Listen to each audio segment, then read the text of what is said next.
pays respect to the Ngarrindjeri people, the traditional custodians of the land on which we meet. All Australians who have made and continue to make a positive contribution to our culture and way of life in this country we live in and share together, Australia. We have one apology this morning, which is Mayor Simmons. Are there any acknowledgements this morning?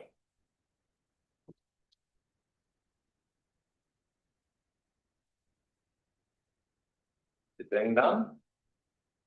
Councillors, is there any declarations of conflicts of interest? Today's meeting.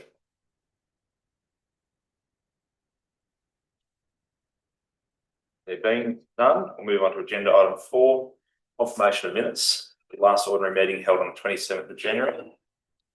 I have a mover. Thank you, Councillor Bland. Second to Councillor Quallen. Any discussion? I'll put the motion. All those in favour? Carried unanimously.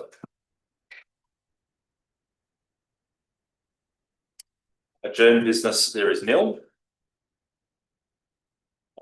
We'll move on to reports.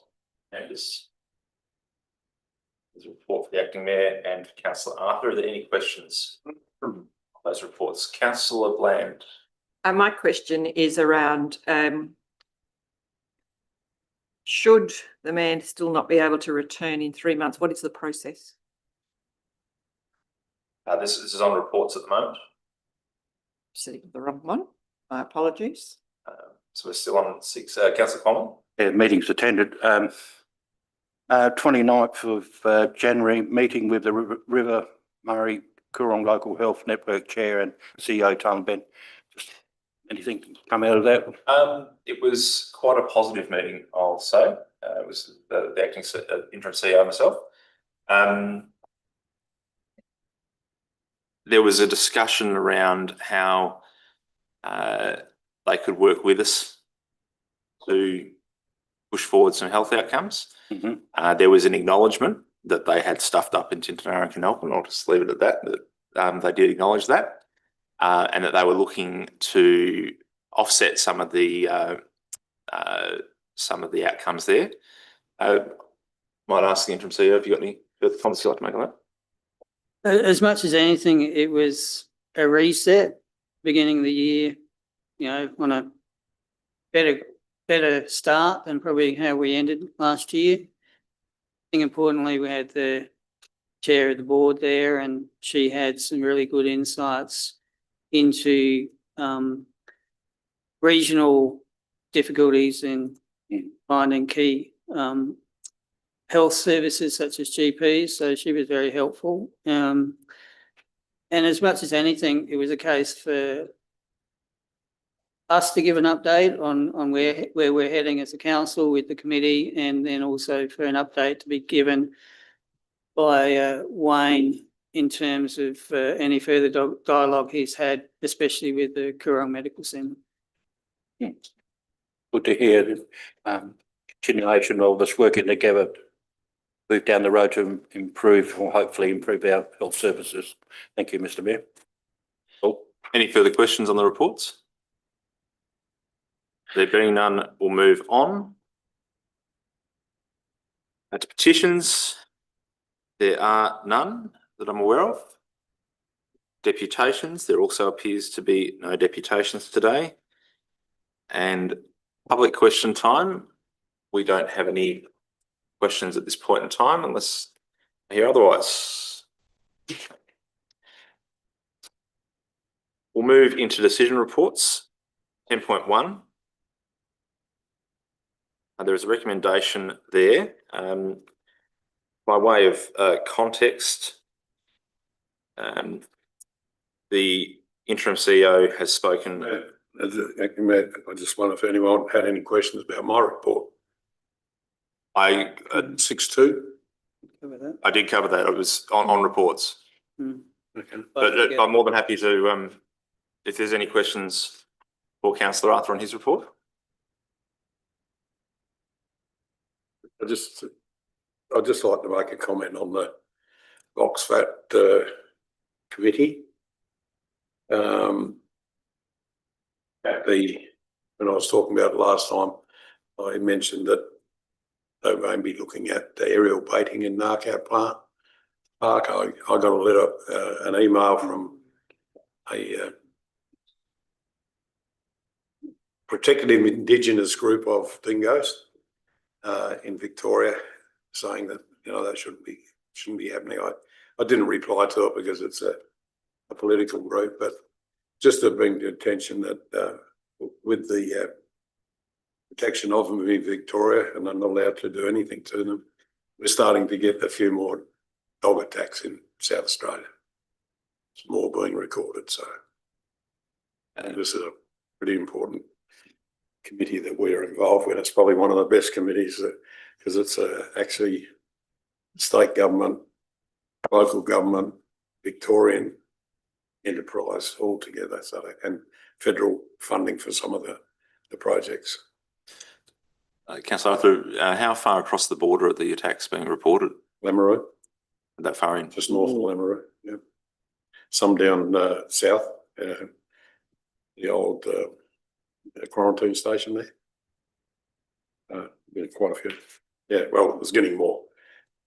There's always those that are not reported. Any further questions for Councillor Arthur on his report? Thank you, Councillor Arthur. We'll move on back to decision report 10.1, leave of absence for the Mayor. By way of context, the interim CEO met with the Mayor last week, and the Mayor has asked for 3 months leave. Council has also received some documentation medically to support that. So, do you wish to say anything? And maybe I can answer that question as well. So, and also I've seen the Mayor twice in the last 7 days, and the improvement's been very good. Yes. So I would hope that continues and the 3 months is adequate. So he was actually here. He went up to his property yesterday and he came into the office around about 4 o'clock, and I saw him, and he was in good spirits. So we hope that continues for him. Should he need further leave, we can extend. Thank you for answering my question. There's a recommendation. I'll move that recommendation, Mr. Mayor. Thank you, Councillor Arthur moving, and I'll take Councillor Bland. She did have her hand up first on that one. Seconding, Councillor Arthur, do you wish to speak to it? I just think it's of courtesy to allow him, and we know he's been a very good servant, and I'm sure he'll come back. Councillor Bland?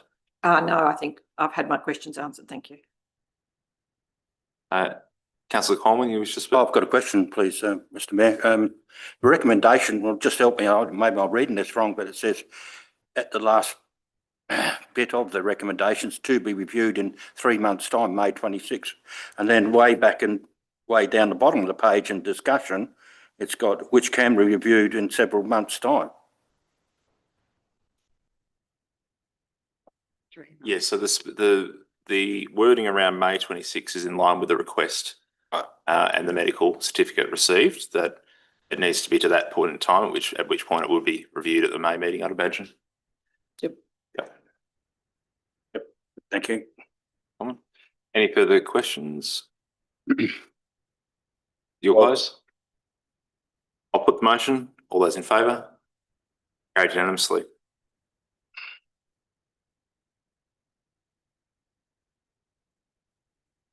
Moving on to decision report 10.2. I'll move that recommendation, Mr. Mayor.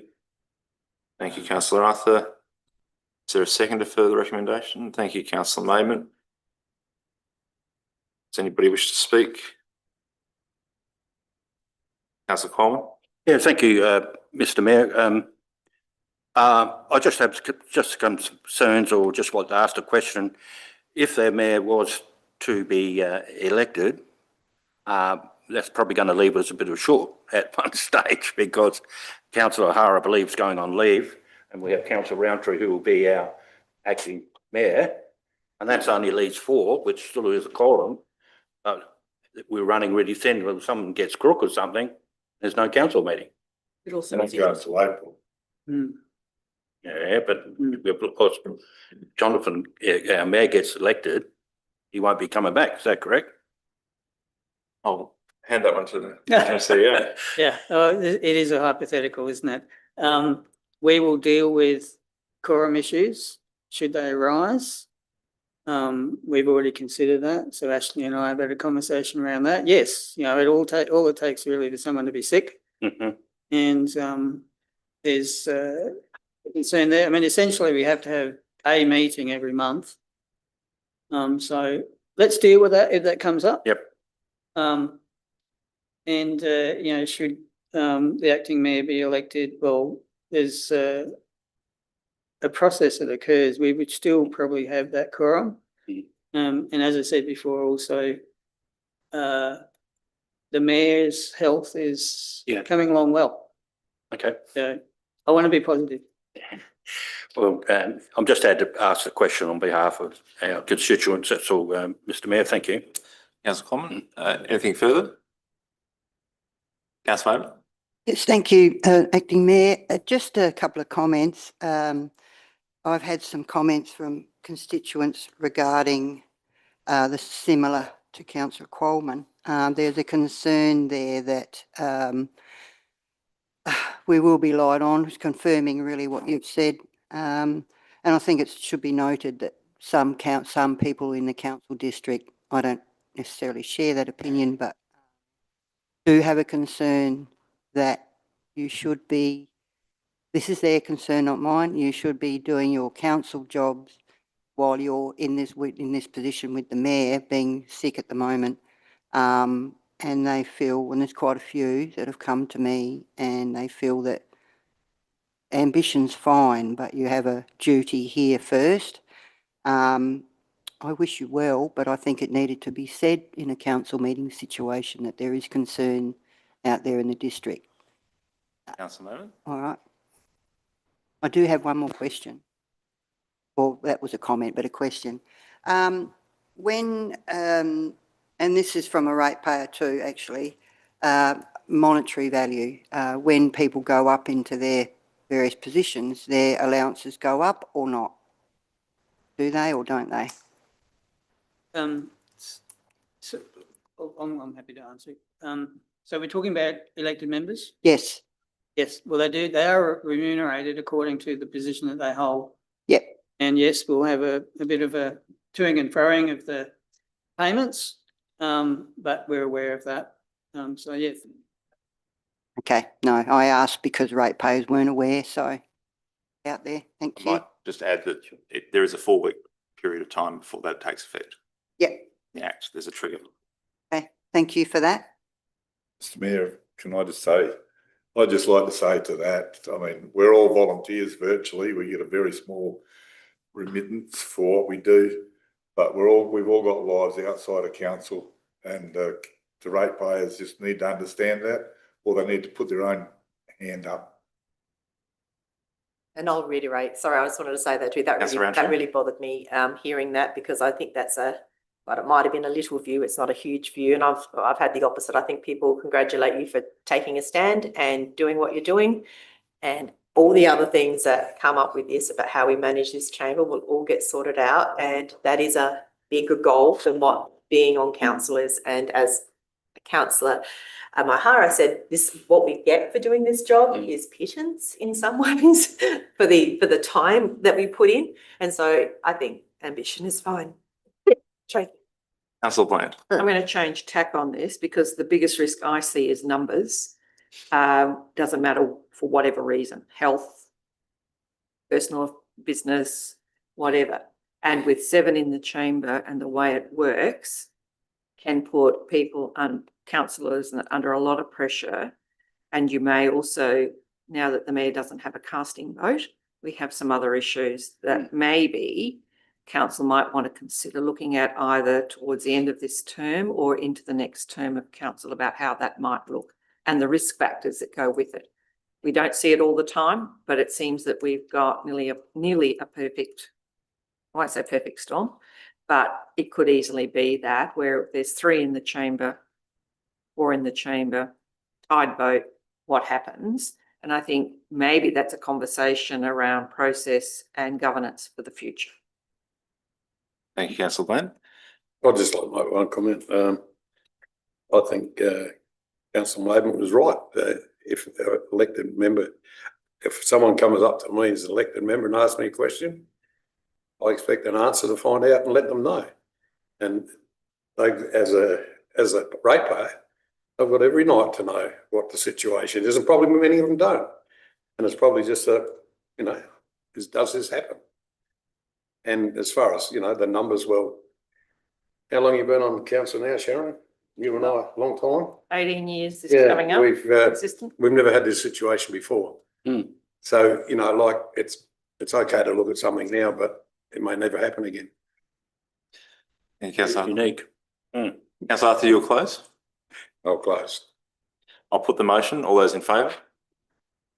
The motion is carried unanimously. Moving on to decision report 3, annual business plan, second quarter review. Are there any questions before we progress to this one?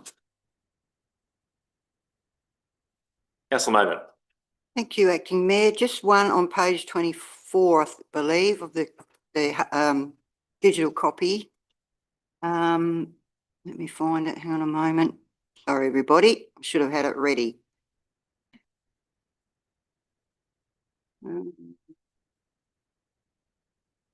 It wasn't. I don't know what it was anyway. The Meningie Library, it stated that we have an agreement in place, and I'm just curious to know what council's actual contribution is. Interim CEO. So through the chair, the exact number won't be calculated until the tender is awarded. However, the indication, the upper indication at the moment is $1.2 million. Okay, thank you. Thank you, councillor Bland. Yes, through you, Mr. Acting Mayor. That is, last night I attended the Meningie Area School meeting on behalf of council. I understand through the principal that the tender, if not already out, is about to go out, and they're expecting the timeframes to be reasonably quick once that has happened. So the process is finally moving. Yep, the interim CEO. Just to clarify, so yes, the contribution is going to be somewhere around about that 1.2. It won't be required to be paid until effectively the project is completed, because then they know the exact costs and the distribution therein, and the negotiations have been based on it being able to be paid off over 3 years. It won't hit next. Councillor Roundtree. So with knowing when their payment schedule is likely to be, are we going to start quarantining money? Is that something we can do now to start saving up for that, so we're not getting it? We don't quarantine money. Yeah. What we'll do is we'll write it into our LTFP, and it'll be borrowings. So it'll affect our borrowing capacity to some degree, which I've talked about time and time again. Yeah. Councillor Bland. Please correct me if I'm wrong, but I understood it in some discussions that we had some capping on how much we would be likely to have to pay. Correct. So the capping is. Why I'm talking about the number I'm talking about. Okay. I don't want to see the. Yeah, it is controlled, but when I say the upper limiting, it potentially could be down a little bit lower, because as they've been going through the process of design and costings, they've been looking at savings as well. So just clarifying that. I would be confident to say that 1.2 should be the upper limiting. Any further questions? Just one regarding that still. Councillor Arthur. Will we be liable only for the quoted price or the actual finished price? Because it is a government contract. Okay. Through the chair, it will be a turnkey tender. So in other words, it'll be built for the quoted price, for the tendered price. No, you can look at me and say, but There's that, you always- know, that's It's always the the, first. that's the way, that's the way the government actually does these things. The state government does these things. And in the MOU, you know, when the tender comes through, that'll be the upper limiting amount. Yep, no, it's a while. Could I just ask a question, page 26 on the one? Advocate for continued suitable located renewable energy development, including upcycling, curbside waste to hydrogen energy. Mhm. And in the action, it's got, you know, this removes an impediment to a large scale industrial development. I really can't recollect. I know we had a trip down to have a look at green energy. What was like, you can buy CEOs of them, they're not very good, but yeah, but they've been looking at the processing of waste to, was going to be to urea here. Has anything come more of that? And is this part of that situation? CEO? Through the chair, there is a development going through a state government tender process at the moment that I'm not privy to have out in the public. And that relates then to the action that council took in terms of the Clandine property. Very close, I believe, to having a yes or no on that one. But it is a large industrial development, as we've stated here. I really don't want to be drawn into describing it any further at this stage. It would be very important to this district if it gets up. Just another one on page 27. Under say asset condition, assets and revaluation process. And it says won't be finished the end of 26-27. It seems like a never ending process. This we've been waiting for, you know, some of these upgraded depreciation plans and things for nearly as long as I've been on council. Thank you, Councillor Arthur. Director has a call. Through the chair, it's because it's a never ending process. Once you get it done, at some point in the future, you're going again. And it continues on. So at the moment, we're working through land building and structures and water and wastewater. Once they're done, we'll go to roads and transport again. And then in about 2 or 3 years' time, we'll cycle back to land building and structure and wastewater. You continually are doing that process so that your values of your assets are up to date, and then sets your depreciation, sets your renewal funding to be relevant to what the cost of an asset is right at the point in time.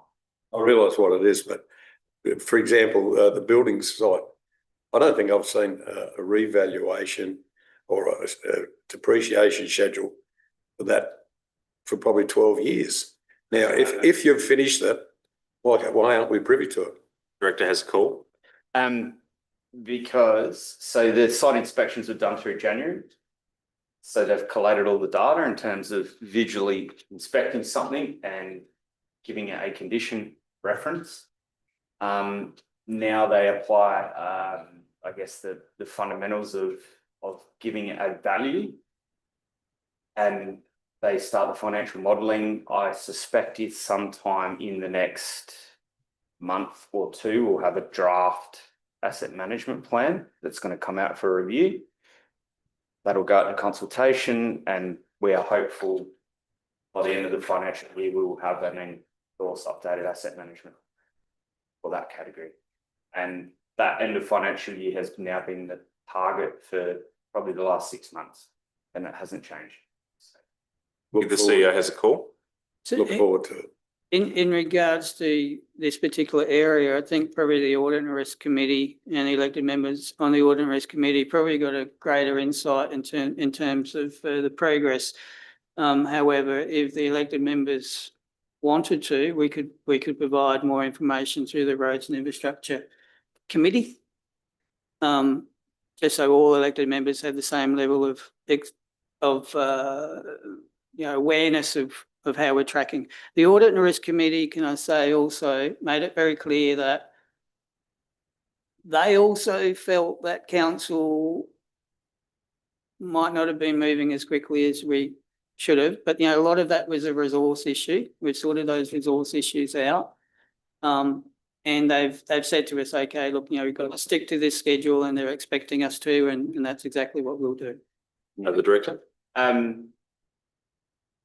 Just further to Miles, we do now have we have put forward a standing item for asset management in the Roads and Infrastructure Committee agenda. So there'll be a very detailed report in March as to what we've been up to and what the next movements are. We do the same for audit and risk. So we're always putting out there what we've been doing. With Councillor our Arthur, do you previous, have a follow-up with our question? previous lies with ASIC. ASIC was the previous run for Ascetic. Victoria. Yes. Ascetic, sorry. Yeah. Ascetic. And, we always got reports on roads and we got reports on CWSK. I'd never seen one yet on the buildings. If you're looking at our annual budget, we've got $500,000 of maintenance charges against buildings. Somewhere along the line, that's got to be able to be collated. I think, $503,000 to be exact. I think as the director noted, it hasn't been done for the last period of time. I'm not blaming the current No. situation, but it's just one of those things. And, we've been, 4 CEOs? And it's always one that's been, we'll do it again later on. Through the chair, like what reports are you talking about wanting to see? Just so I understand. Well, your buildings, Yeah, but what information are you looking to see? Well, I'd A like to list find of out, for what assets example, we got and their value. yeah, and- what we own, what they're valued at, what their depreciation is, Yeah. So we've got that. I could send you that in the next 5 that'd be minutes. great. Through the chair, I think it'd be better to present that at the Roads and Infrastructure. We Committee, plan to do a live display of all our, I guess, online system, Conquest, that manages our assets now. And we can show you all of that in live time. Thank you. Councillor Cormann, you've called. Thank you, Mr Mayor, and thank you, Councillor Arthur. As part of what question I was going to raise, and I think it's very important, members, that I can't emphasise the significance of having our asset management plan up to scratch, so we can, and it's good topic that can be presented to the RNA committee, and also once that's in place, something very, very significant to the APP and the LGBT, the long financial plan. Anyway, my question after that, Mr Mayor, is on page 22, it says infrastructure regarding scanning of all the cemeteries, which I'm really happy that has happened. It said it hasn't done Tarlin Bend yet. They got any idea when they're going to do Tarlin Bend, please? So Okay, through the chair, Wellington is the first one. And there has been work done in terms of ensuring the records of burials are completed and accurate prior to moving forward with the actual physical scanning in this financial year. But with the cost and a budget, we can afford to do one a year. And remember, the Wellington East one was the one that the historians were keen on, and plus also Wellington East is one where potentially you might have some burials that are unmarked, and maybe some burials that are outside of the fence line.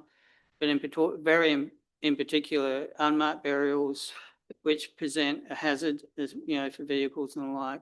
So the records have been effectively completed, and the team now will organise for the surveying to undertake. And look, there's a limited supply there. I think there's only one or two contractors available, and you've got to book ahead. So that's being organised. Very good. Thank you. Councillor Bland. Just a follow-up question on that of interest. How are the records then kept? Is that an electronic version? How will we know in future be able to Can talk to respond to? Director has a call. Thank you, Councillor Bland. Through the chair.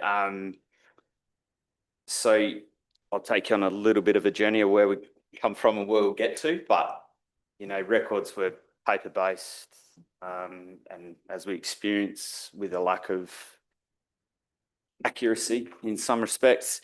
So what we've done is we've collated that into at least an electronic spreadsheet, but the view is that we will be getting each plot, each leased cemetery plot put into Synergy, into the finance system as a recorded plot.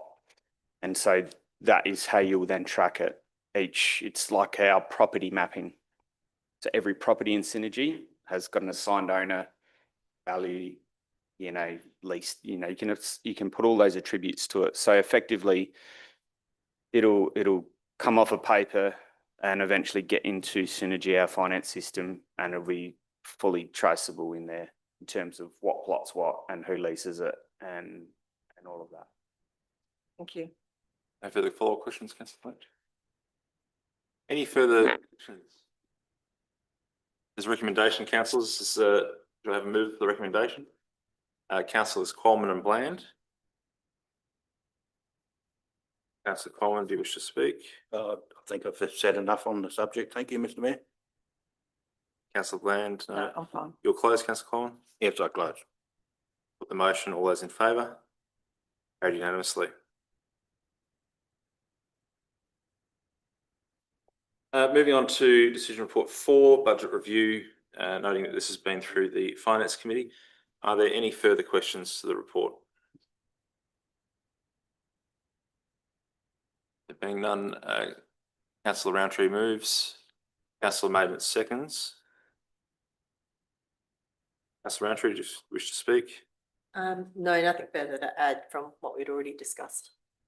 You, Councillor Maidment. Agreed, nothing further to add. Councillor Roundtree, you'll close. Closed. Favour? All those in favour? Carried unanimously. Really.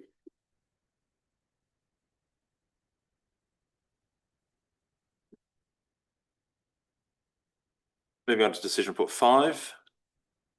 Are there any questions for administration on the recommendation?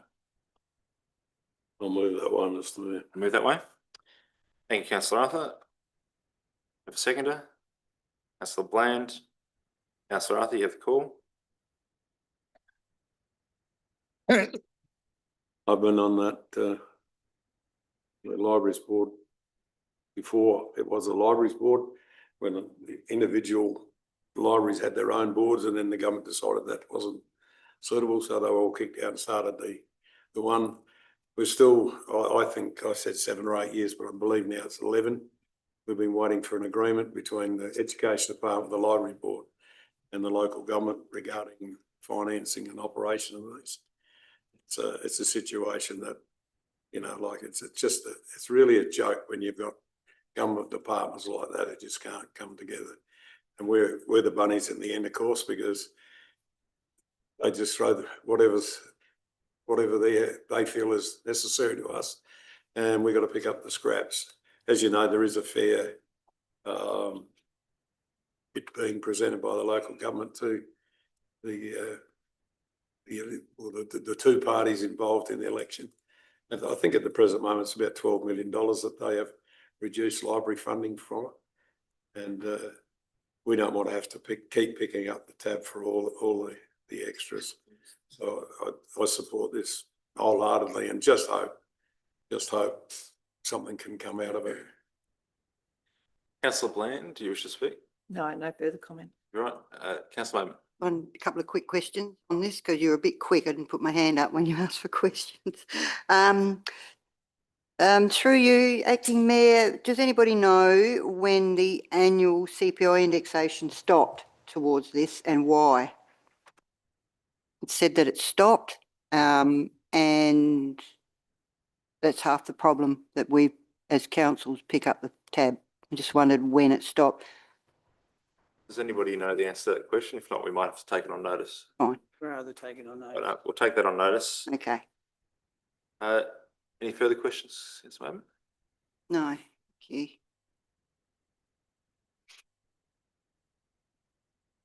Any further speakers for or against the motion? Councillor Arthur, you'll close. Yes, I close. I'll put the motion. All those in favour? Motion is carried unanimously.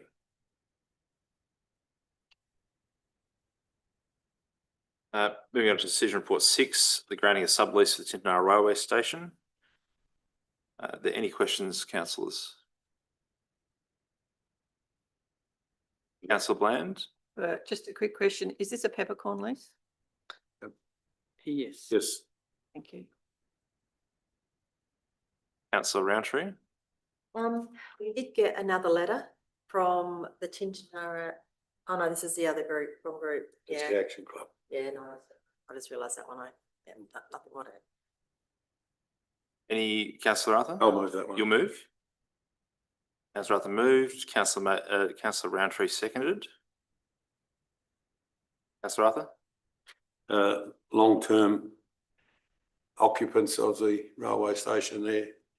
When it was no longer in use, they took it over and have made it a very, very attractive place to stop. Unfortunately, with our new design of our Apex Park down there, has taken a lot of the parking away from their area. So this is there now, but they only do very good deeds for the community. And one of the things I think is very important is it gives a lot of people the opportunity to get out of the house.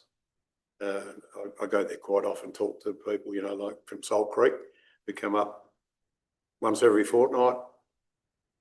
Know people, otherwise at Salt Creek, the only one they see is probably this is an older lady, so probably only sees her husband, and he probably doesn't want to see him all the time. So it gives that relief to many of them. And Councillor Arthur, Councillor Roundtree, do you wish to speak? No, nothing more to add. It's great. Any further councillors for or against? Councillor Arthur, you'll close. Close. I'll put the motion. All those in favour? Carried unanimously. Decision report 7, intention to grant sublease railway land Tintinara. Councillor Roundtree? Yeah, so as I was just jumped ahead of myself, looking at the letter from the Tintinara Action Club and trying to understand what it is they want to do. I know they talk about how they want things left as it was before, maintaining the status quo they've got at the minute. I'm wondering whether we could add a third point into the recommendation that reads something like, enter into an agreement with the Action Club that grants the club a right of access to the lake for club and community activities and identifies them as being the primary instigator and improvements at the lake going forward, so that they have some clarity around their role as opposed to what the council's role is. So Could you just repeat the words there? yeah, That's right. enter into an agreement with the Action Club. So this would be point 3. So enter into an agreement with the Action Club that grants the club, Just slow down, sorry. a right of access to the lake for club and community activities and identify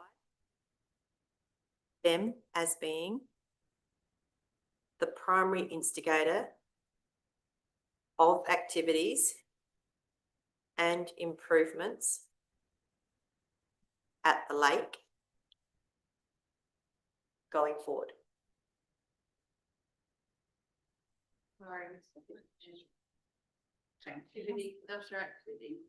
And identifies them as being the primary instigator of activities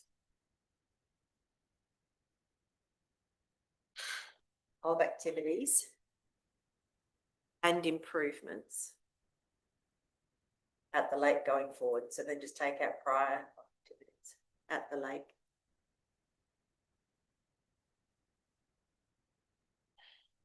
Yeah. May I have a question? Councillor Bland? Doesn't identify anywhere that we're talking about Lake Indawara. So can we change in the first line, Yeah. the right of access to Lake Indawara? Good pick up. Tintinara? Yeah. It doesn't, to my knowledge, in that document show anyway, other than his. Yeah, Lake Indawara. Good pick up.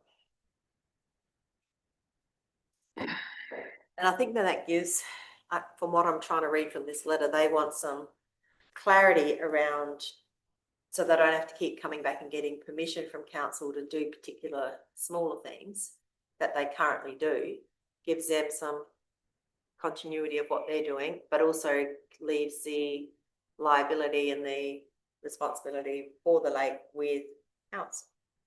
Would that achieve the purpose? Can I ask another question before you answer that? Councillor That Payne. institute the addition of a management plan, working with, in conjunction with, not just us.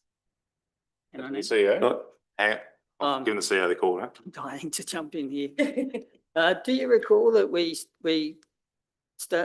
prepared a draft Lake Illawarra management plan? It's not completed. This is back in the time of Matt, when we were dealing with the water quality issues. So that plan primarily dealt with the water quality issues and the testing regime and who's responsible for what. That document needs to be completed in collaboration with the Action Club, and I would suggest an MOU is developed that would describe very clearly responsibilities for both parties, and also a method of communication, so that both parties understand if there's a request for something that needs to be granted by council. Let's say there's a process. So but you don't necessarily want to form a section 41 with them, but I'm suggesting the same sort of rigor. I accept what's in front of me. However, if you'd asked me, I would have said something like, finalise the draft Lake Illawarra management plan and establish an MOU with the Action Club detailing responsibilities and communication with council. Well, I definitely think we need to finalise the MOU, because that's, Let's finalise the draft management plan. yeah, finalise the draft management plan. Let's do that. Then That's the point. establish. In an MOU. consultation with the Action. Yes. In consultation with the Tintinara Action Club. Just ask a few questions. Councillor Arthur. Firstly, Miles, you said then the plan's underway, is that right? The plan was developed Was underway. to the point where it dealt with the water quality, and I believe that was endorsed by council. It's still, in my understanding, it's not complete. So we've also since then had the RV park proposal that's been completed, so that it would need completion, because essentially it's dealt primarily with the water quality, but it can easily be picked up and Well, completed. I've got a completed report, I think it's you been might, through I think you might have years ago.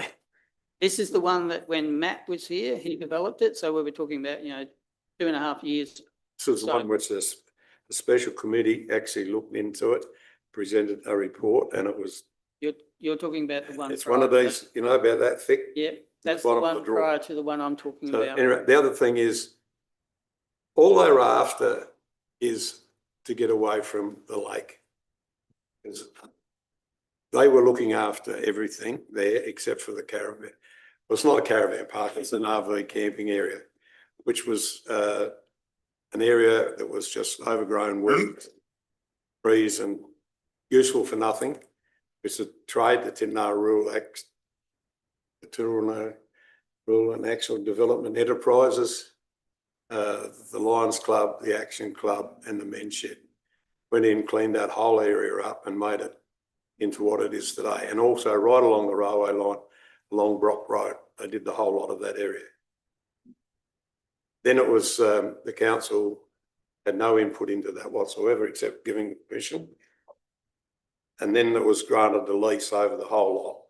Now, what they're looking at now is a lease for the club rooms virtually, but they're prepared to take on the quarry, because I think they may have some plans to maybe looking upgrading that area, and also the RV park area where they. Let's remember that council would not put a toilet block in there for ratepayers to use when they were swimming in Lake Illawarra. The Action Club actually built an own toilet block which they provide to the community So and they have got no responsibility over the lake. If you bring that in, to my opinion, you've got to do the same over at Meningie where they swim. Who's it going to be then? Councillor Roundtree? So just, I would like to move this as a motion, but there's a few things I want to change, and that would be point 3 should be finalise the draft Lake Indawara management plan in consultation with Tintinara Action Club, full stop. Then point 4, I would like to start with the words, instead of enter into an agreement, develop an MOU with the Action Club. So number 4 becomes develop an MOU with the Action Club, but then that same wording underneath. And then I think we cover off then on both points that I want to make. And we can add in, so if you're worried about communications, we can add the communication and how they do, what could we say, including reporting communication protocols in there as well if we want.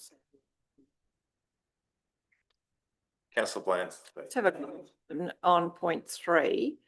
Does that need to be expanded to include the land that is outlined in point 1? To be very clear that we're not just talking about Lake Indawara, we're talking about the whole area, aren't we? Yeah, no, that's fair. We could call it a precinct. Like Indawara precinct. Because to me, that just reads the. Okay, councillors, at this point, I'm going to suspend meeting procedures for 5 minutes at 10:49. And I'll go to the CEO. So just in terms of what is now 5, the 2 words that I am not comfortable with is the primary instigator at the lake. Now, we are responsible for the lake, and really primary instigator were the 2 words that when that was put up, I thought, well, no, it should actually be a collaboration. So could I suggest then that for development memorandum of understanding with the Tintinara Action Club as being an instigator of activities improvement at the lake going forward? In collaboration with council, an instigator in collaboration with council. Then go back to the point that they were not wanting is if it's in collaboration, if they want to run an event, do they need to come to council to get approval?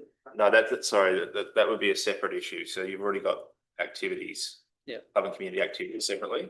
It's, So this is about improvement. yeah, so the improvement is the issue. So what would improvement look like? Or things like Dredging. physical structures, anything in there. So in the building lake. something on the lake or Yeah. for the lake Yeah. would have to be approved by council? Yeah. Yeah. Consultation. And really, you know, the MOU, the draft management plan, the MOU would spell this out. We'd spend enough time. Yep. So if we just go back to point 4. So develop a memorandum of understanding, detailing responsibilities and communication. Develop an MOU with the Action Club that grants the club a right of access to Lake Indawara for club and community activities and identifies them as being an instigator of activities and improvement of the lake going forward in collaboration with council. Beautiful. Okay, I'm happy with that. Justin? Yes, so when we go to consultation, we're using the map that I've drawn up. Exclude. Consultation for what? Consultation's done. We've already done. Yeah, so what consultation are you talking about? So does that. We're- Consult that way. No, we're okay. Isn't changing. What we've done. The lease is about tenure. Yeah. The MOU is about activities and responsibilities. One other. This lease will have to be run, sub-lease, will be run past the for their. That's okay. Doesn't say that. And also whatever the Action Club does on that land, they need our consent, but we also need to get its consent. That's why we do the MOU. Yep. So develop a memorandum of understanding with the Action Club that grants the club a right of access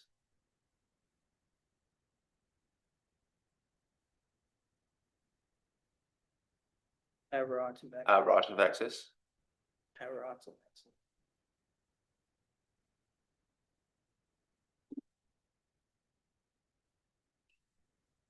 No, Hey, right. I really just can't believe what this is all about. For example, Hold on, councillor Arthur, can we just get this finalised first? The Lake Indawara for club and community activities.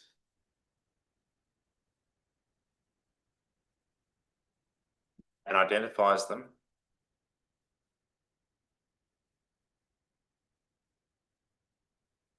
as being an instigator of activities and activities and improvements at the lake going forward in collaboration with council. Yeah. You've got the detail. See all these communication, you had to keep that. Oh, no, I wouldn't have. So that could have gone. Even there. Yep. So after understanding, detailing responsibilities. After understanding, put detailing responsibilities. After the word. No, after the word understanding.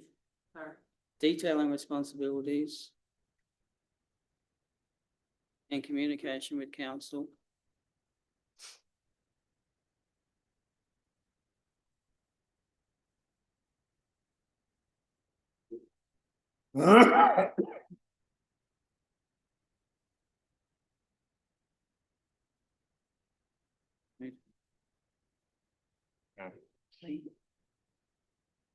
Just get rid of with council. That works, detailing responsibilities and communication with the action club. You do a comma and a comma, it sort of works.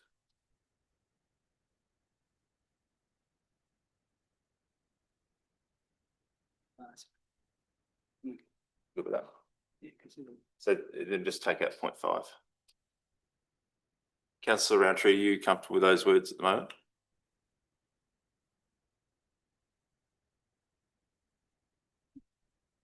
Yeah.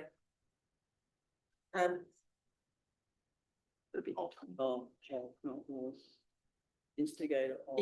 We're not going to put in collaboration with council at the end of 4? Not necessary?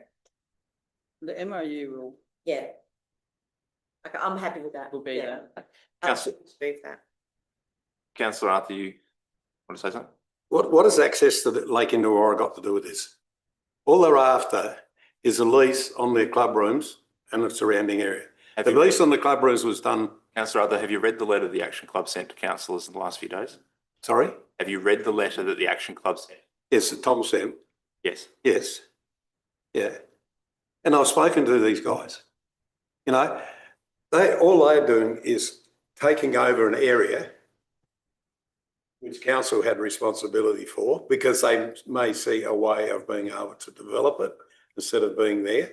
That is the rubble pit. That has never been in their lease before.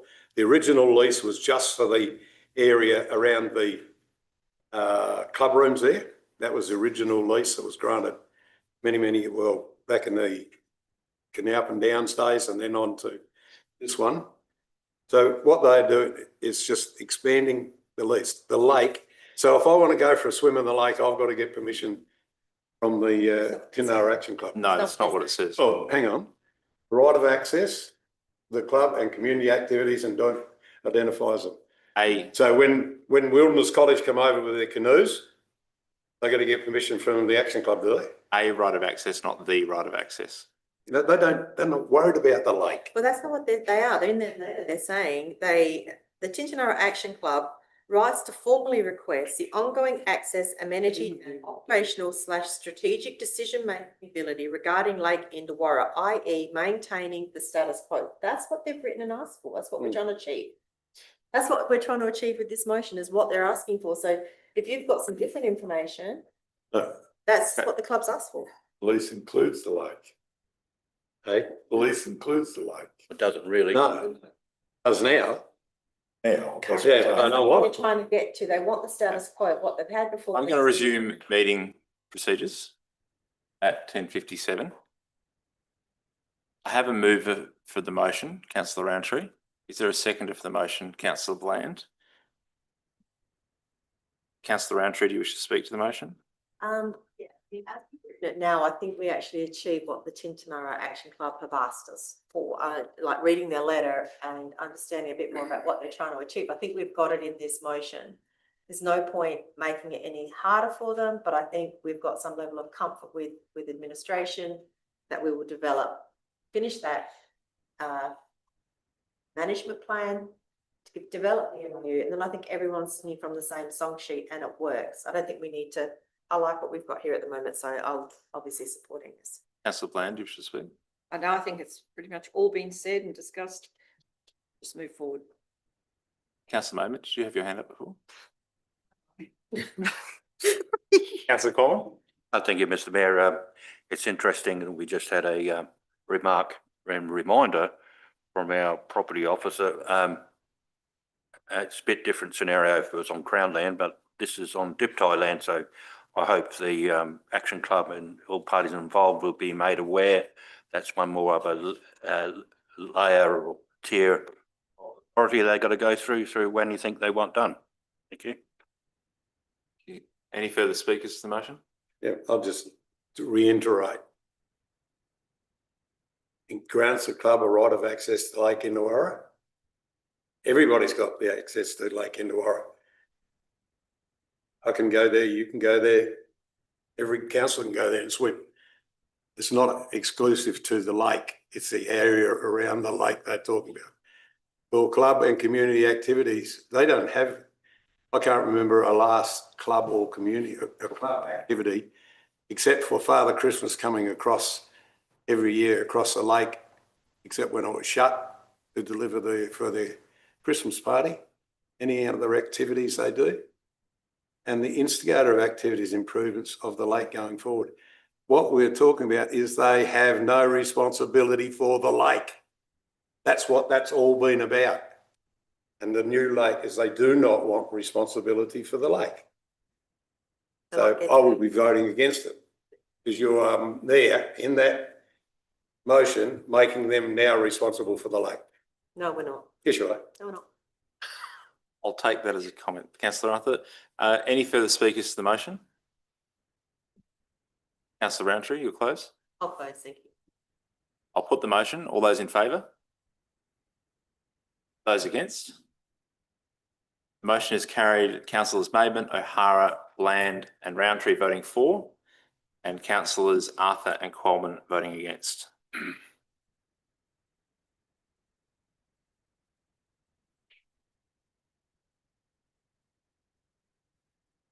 Moving on to decision report. Hard waste collection. Councillors, do you have some questions around this report? I move we just receive and note the report. Because that is really, I think to go through it here today, to do it properly would take too long. It should be part of a workshop procedure or part of INA. Yeah. Okay, so I have a question. Sorry, it's called now. I have a question from Councillor Bland, but if I may before Councillor Bland, Councillor Arthur, you're suggesting that the report be deferred to INA. And we'll deal with it on another workshop day. Councillor Bland. My question actually probably just will support that, in that in the investigations, and I can't really see it in here, have we contacted any of the service clubs in relation to the pickups that they have done around their walking paths and areas as well? Because I suspect the numbers are a bit low, particularly in my area, because I'm fairly certain that there is definitely one club that does a lot of cleanup. The Director? Through the chair, no, we haven't. I think it's collected probably that bigger than it information. looks, even though, I mean, it's fairly big here, but I suspect it's bigger Yeah. everywhere.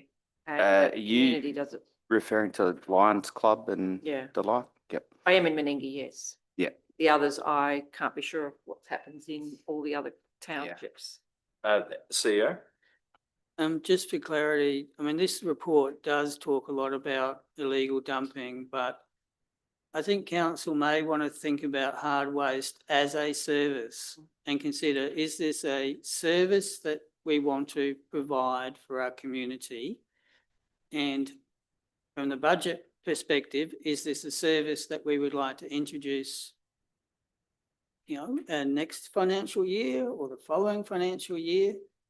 I don't think deliberating or deciding based on the issues of illegal dumping is really the key criteria.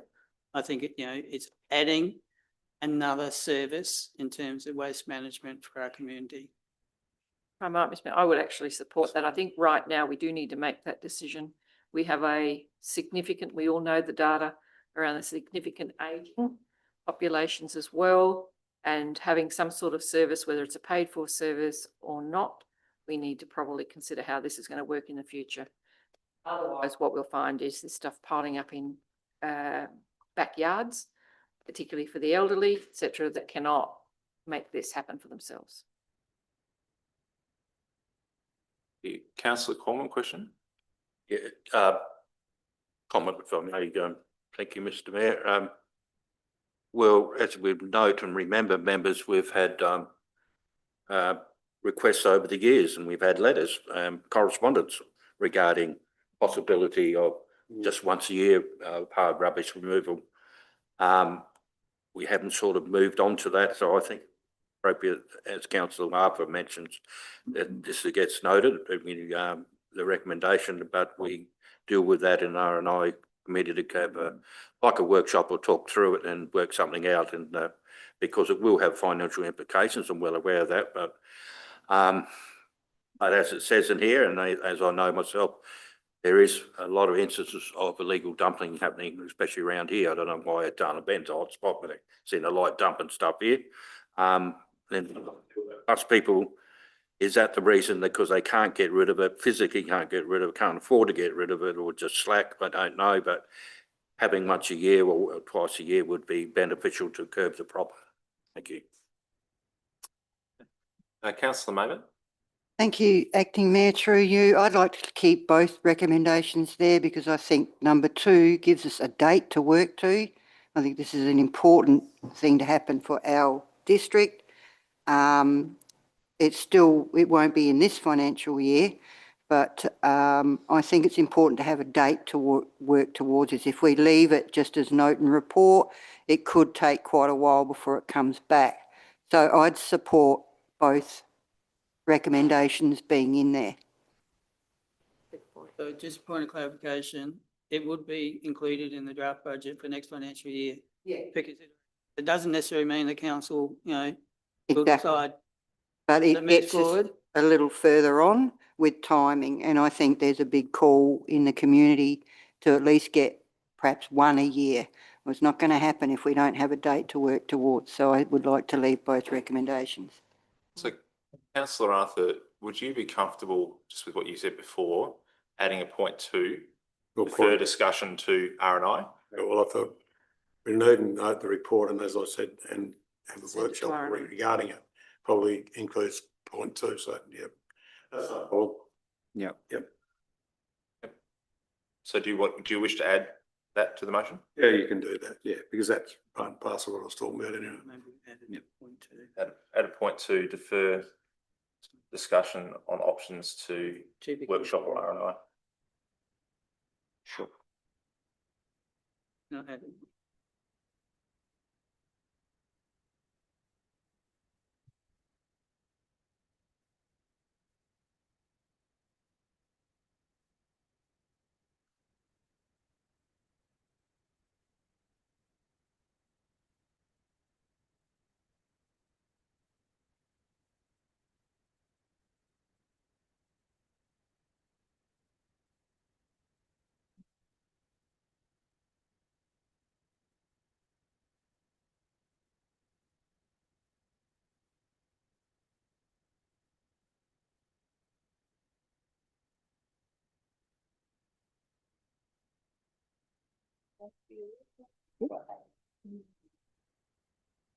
Sorry, a workshop or what?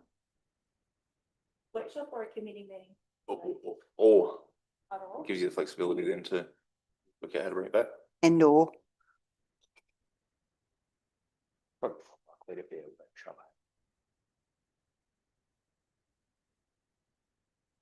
And or. And or, I reckon. Councillor Arthur, I think probably it's a workshop rather than a committee meeting.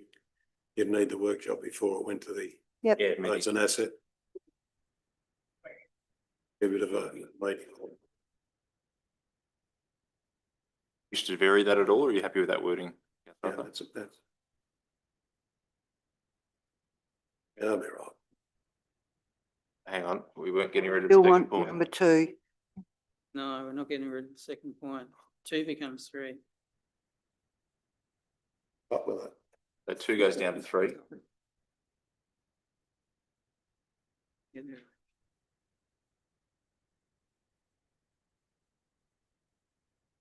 Further investigation is enough. We don't have to say it's going to be a workshop because not what you think it would be. So, We do. Hey? We do need a work. yeah, that's right. But you know, you don't.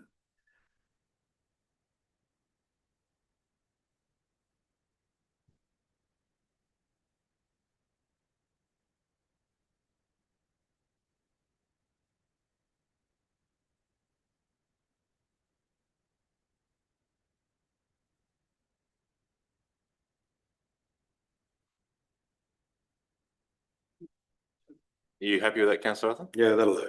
That's Move, that'll like Councillor. that, Kim. Move, Councillor Arthur. A recommendation on the screen, adding that second point and keeping the third. Do I have a seconder for the motion? Councillor Mayment.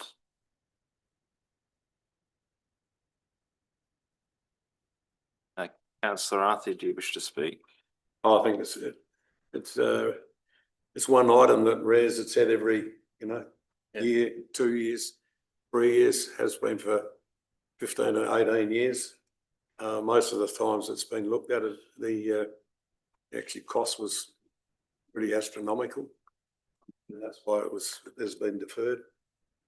It's no good. It's no problems looking at it again. So that's all I've got to say. Councillor Mayment. No, nothing further. I think we have a date to work to, and I think that's important, and it is an issue that needs to be looked at. Again, we'll go from there. Thank you, Councillor Mayment. Any further councillors wish to enter debate? Councillor Qualman. Yeah, just like I said before, that's been going on for a while, and I think because there's complexity and financial implication, we should have a workshop, and then hopefully it'll go to roads and infrastructure for further refinement, and they're not. Thank you. To the director. Yeah, thanks. And through the mayor, just the report just conveys some really high level information on costs. Ultimately, whatever way, if and so how we choose to present this as an option, there's still decisions aware on whether it's council funded or whether it's a full charge recovery. So, we can decide on the service, but there's so many variables that you could then set that cater to what council can deliver reasonably. So just take that as food for thought, I guess. Councillor Arthur, you're close.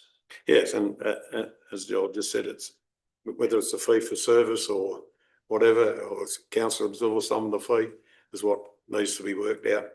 So close. Thank you. Put the motion. All those in favour? Motion is carried unanimously.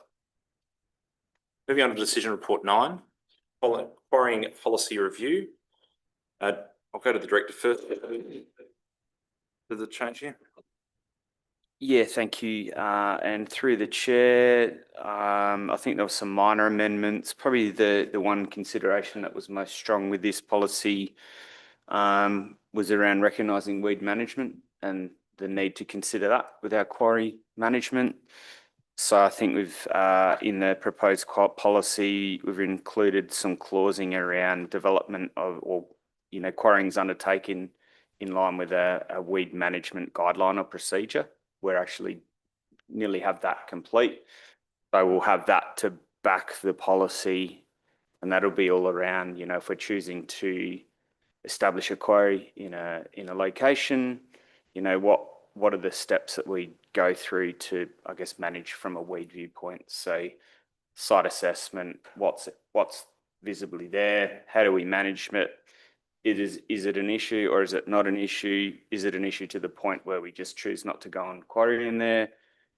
Or if we do choose to go and quarry, how do we manage it? So just a bit of a guideline to step us through how we will manage it. Councillor Coleman and Bland. Thank you, Mr Mayor. And thanks to Ben, who's included my little addition of and come out as 3.7 regarding weed management. And I see there, as it's written, and controlling the introduction or spread of weeds throughout all stages of quarry development and operation.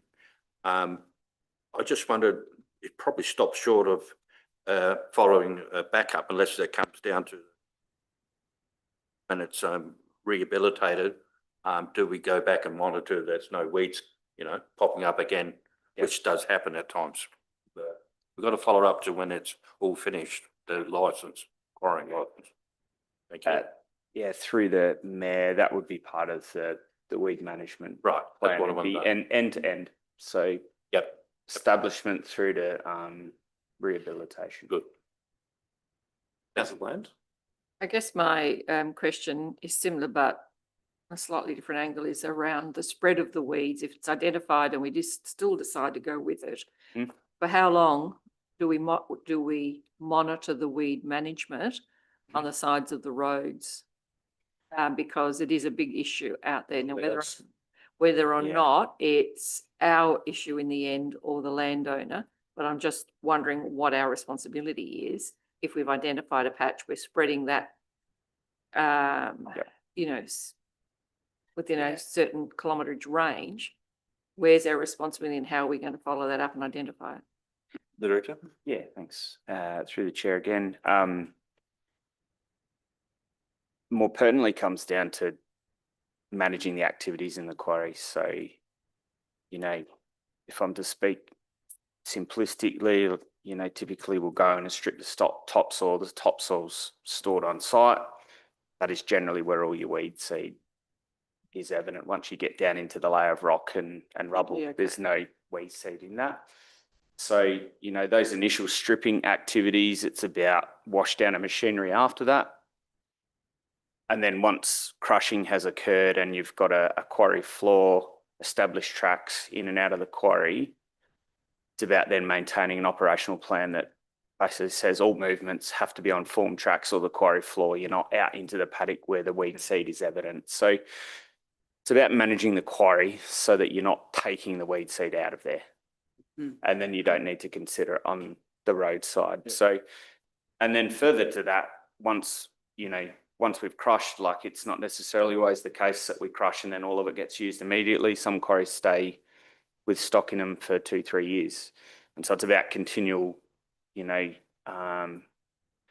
interim checks of the quarry from a weed management perspective. Is anything growing where it shouldn't be? Do we need to do interim sprays to manage the weeds? Do we need to consider options like that? So, that'll be the basis of how we handle it. Okay, thank you. No worries. Yeah. Any further questions?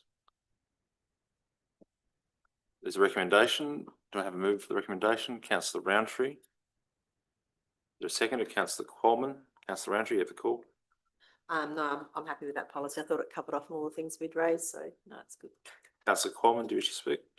Thank you. Yeah, no, I'm all happy with the weed concern. I had Director of Roads Infrastructure answer that. Thank you. Do any other councillors wish to enter the debate? Being none, Councillor Roundtree, you'll close. Closed. I'll put the motion. All those in favour? Motion is carried unanimously. Moving on to decision report 10. Section 41, Committees of Council Policy Review. Does the CEO wish to speak to this at all? Yes, thank you through the chair. Importantly, I mean, this is the standard policy, and there's through the policy working group, there's been some slight improvements. But importantly, also, there's been the addition of reference that relates to the adjourned motion that's remains on the table for the Tail and Bends Section 41 committee to be dissolved. So that relates to the acting mayor's motion that in the case of community groups that have a management role regarding council assets, their preference that they be a section 41 committee. So that's been added and that'll enable that adjourn motion to be lifted off the table at the next meeting. Any questions? To move for the motion? Councillor Bland. Seconded. Thank you, Councillor O'Hara. Councillor Bland. No, I think it's timely to get this sorted. Councillor O'Hara, do you wish to speak? No. Any further councillors entering the debate? Councillor Bland will close. Closed. I'll put the motion. All those in favour? Noting that Councillor Maidment left the room at 11:17 before the motion was put.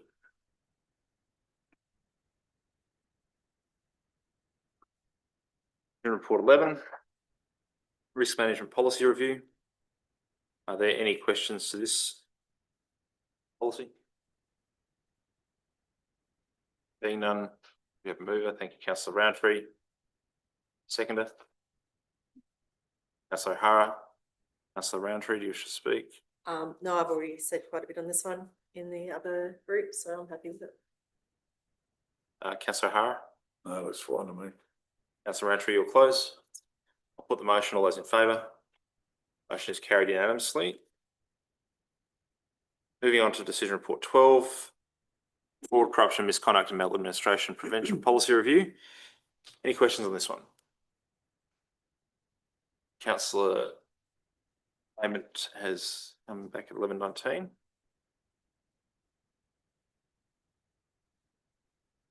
And no questions. We have a mover. Councillor Roundtree. Is there a seconder? Thank you, Councillor Bland.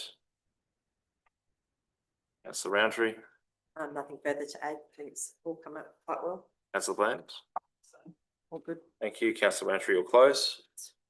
I'll put the motion. All those in favour? Carried unanimously.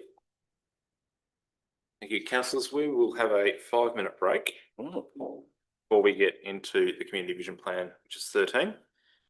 So I'll suspend the meeting at 11:20.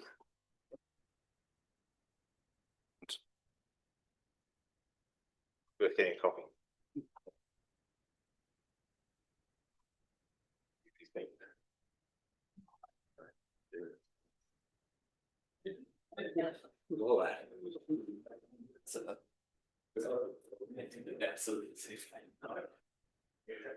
I need to get everyone back up again.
at 11:29. And I'll immediately suspend standing orders so that we can have a discussion around item 13, which is community vision plan. Councillors, questions, commentary? I'll go to the CEO first, Kelly. I was going to ask Kelly to come. You come and have a seat. And Councillor Maynard, you had a I question. did have a question, yeah. Want me to wait? Far away, we'll. Okay, do so it. on this original document, huge document. There's a clause and it's quite late in the proceeding. So it's 5.5.8. Advocate and partner with agencies responsible for the legislative requirements around tougher scrutiny on new irrigation and industrial developments, stronger protections for our waterways and threatened species under the declaration of the critically endangered Coorong Lower Lakes and Lower Murray. So why was that removed in this one? Through you, Mr. Mayor, through further discussions with executive leadership and various elected members, the action itself was deemed not a responsibility of councils. So it was decided that we remove that action from the plan. Thank you very much.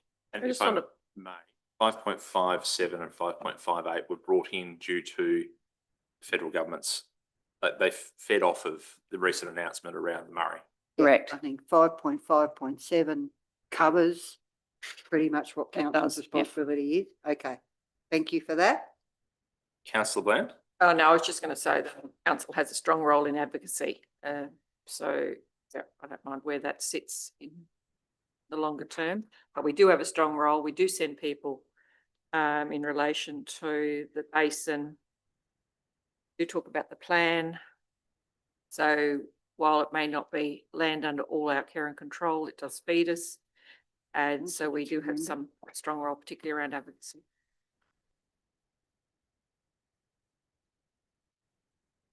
I did have something else, if Councillor, I yep, may. far away. When I put my comments in about council leading up to the next election with, I made a comment or an idea about having an information session for prospective candidates. I'm just curious what other elected members think about that. Personally, I think it's a good idea because it's a daunting task and people put their hand up, and I know I did very naively and wondered whether it's a good idea to have an information session that really gets to the nitty-gritties of what it's like to be an elected member, because I know when I nominated or was thinking of nominating, we did have one of which current elected members were there and you could ask questions. I think that's important. It still didn't give me information that I thought would be necessary coming forward. Now, you could put people off maybe, but I think it's important to actually have that session. CEO? Thank you, through the chair. So there has been some changes put forward by the Electoral Commission and effectively the state government. So now, and there's two things that I hear from your question, Councillor Maidment. One is a information session for the community to meet candidates. Now that is an obligation now. That's a legal requirement for councils to provide that. Yep. The other one is an information session provided by council for potential candidates. We can do that. Right. We have Okay. done it in the past and we can do that. Yeah. I did have a question over, and I may have missed this, whether they've changed it, but I was on the understanding that you didn't know who nominated to go to council till right till the end, which made it really hard with a time frame to have those meetings you talked about. Has that changed? Because I know it did when I was on, and that was one of the things in the survey, as far as I understood, that needed to change. So historically, the names were put up on the wall as they were received. Yep. The last election, there was no information. Yep. This election, the number of applicants for election will be put up, but not who they are. Oh, So it's a partial change back to the way it was, but not quite. What's the reason for that? Through you, Chair. Well, I think it could be around confidentiality or the issue that was sought to be addressed was the fact that there weren't enough candidates in a number of wards or councils at the last election. By knowing the numbers and keeping track of that, that should be something the community can correct. But this is definitely a state government legislation. Yeah. Would elected members appreciate a workshop closer to the election to run through everything expected? So something maybe prior to caretaker, and we can include caretaker in it as well. Would that be a benefit? I think we're better off having a community session. I think everyone in the room knows what's expected of councillors, Okay. but, well, they should by now, even me, Well, who's there have been a been bit some- slow with it. Been some changes. I'll say there's been some changes. Councillor Coleman? That's my opinion. yeah, Oh, thank thank you, Mr Mayor. Yeah. I know we're just a general discussion, so I find it's probably a good idea we do have a workshop, and some of us will probably run again, some of us won't, and but there will be people out there, and I would encourage them to put their hand up, and they will need to ask questions, and the more we can find out what the rules are, better it is. I think more clarity about it all. Any further questions on the CBP? I think it actually is both. I think we need to be brought up to speed to make sure that we have got it clear when talking with communities in case there has been a change we've missed.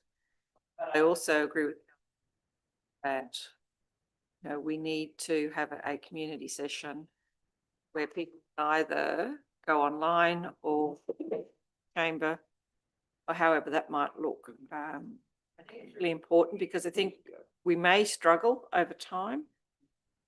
It's good to have broad representation, so I think probably something that is proactive early would be good. It's certainly something we can do both of, and noting that if we did have a workshop, it would be open to the public and advertised. So there'd be no reason why somebody that was interested couldn't come along and hear that too. Through you, Chair, But would we live stream it and sort of have people be able to log on from wherever they are? Sounds like that's possible. Councillor Coleman?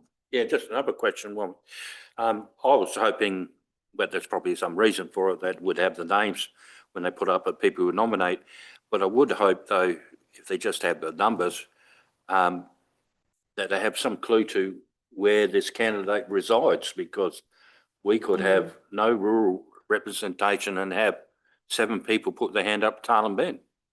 I would hope they address that, you know what I Or live mean? in Wellington and not come to.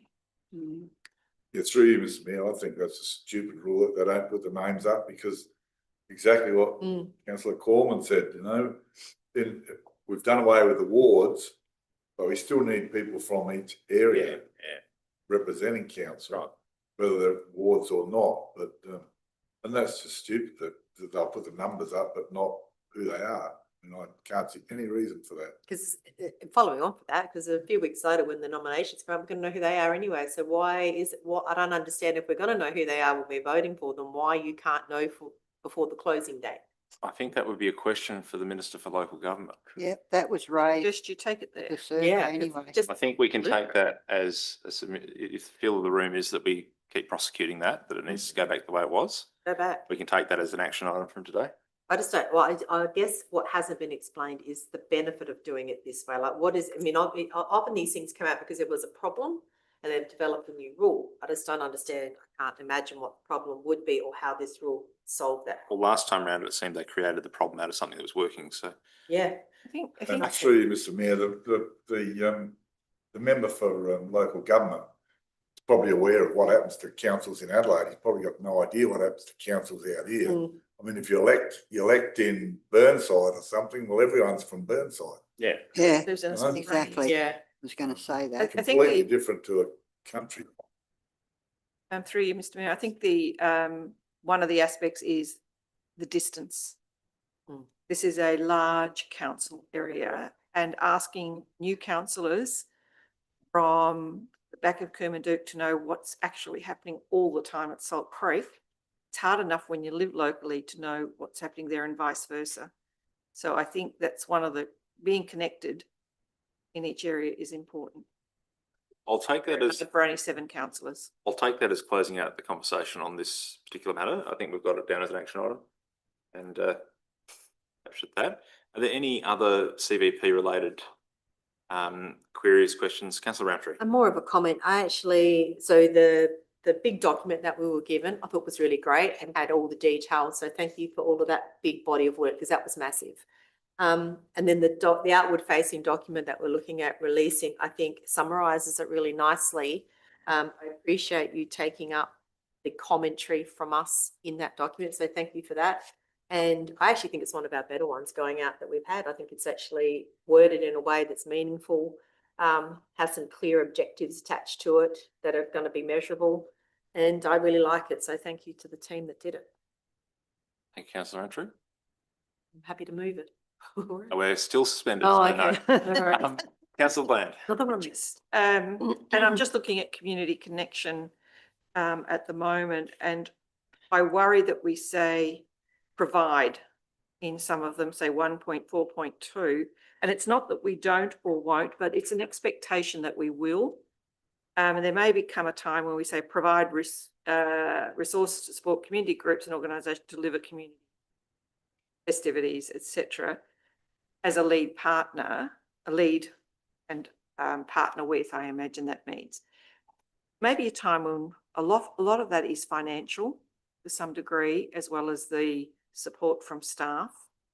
So are we placing ourselves in a position where if we're saying that as strongly as that it will be an expectation that we'll do it for all groups, not just those that are through an application selection process?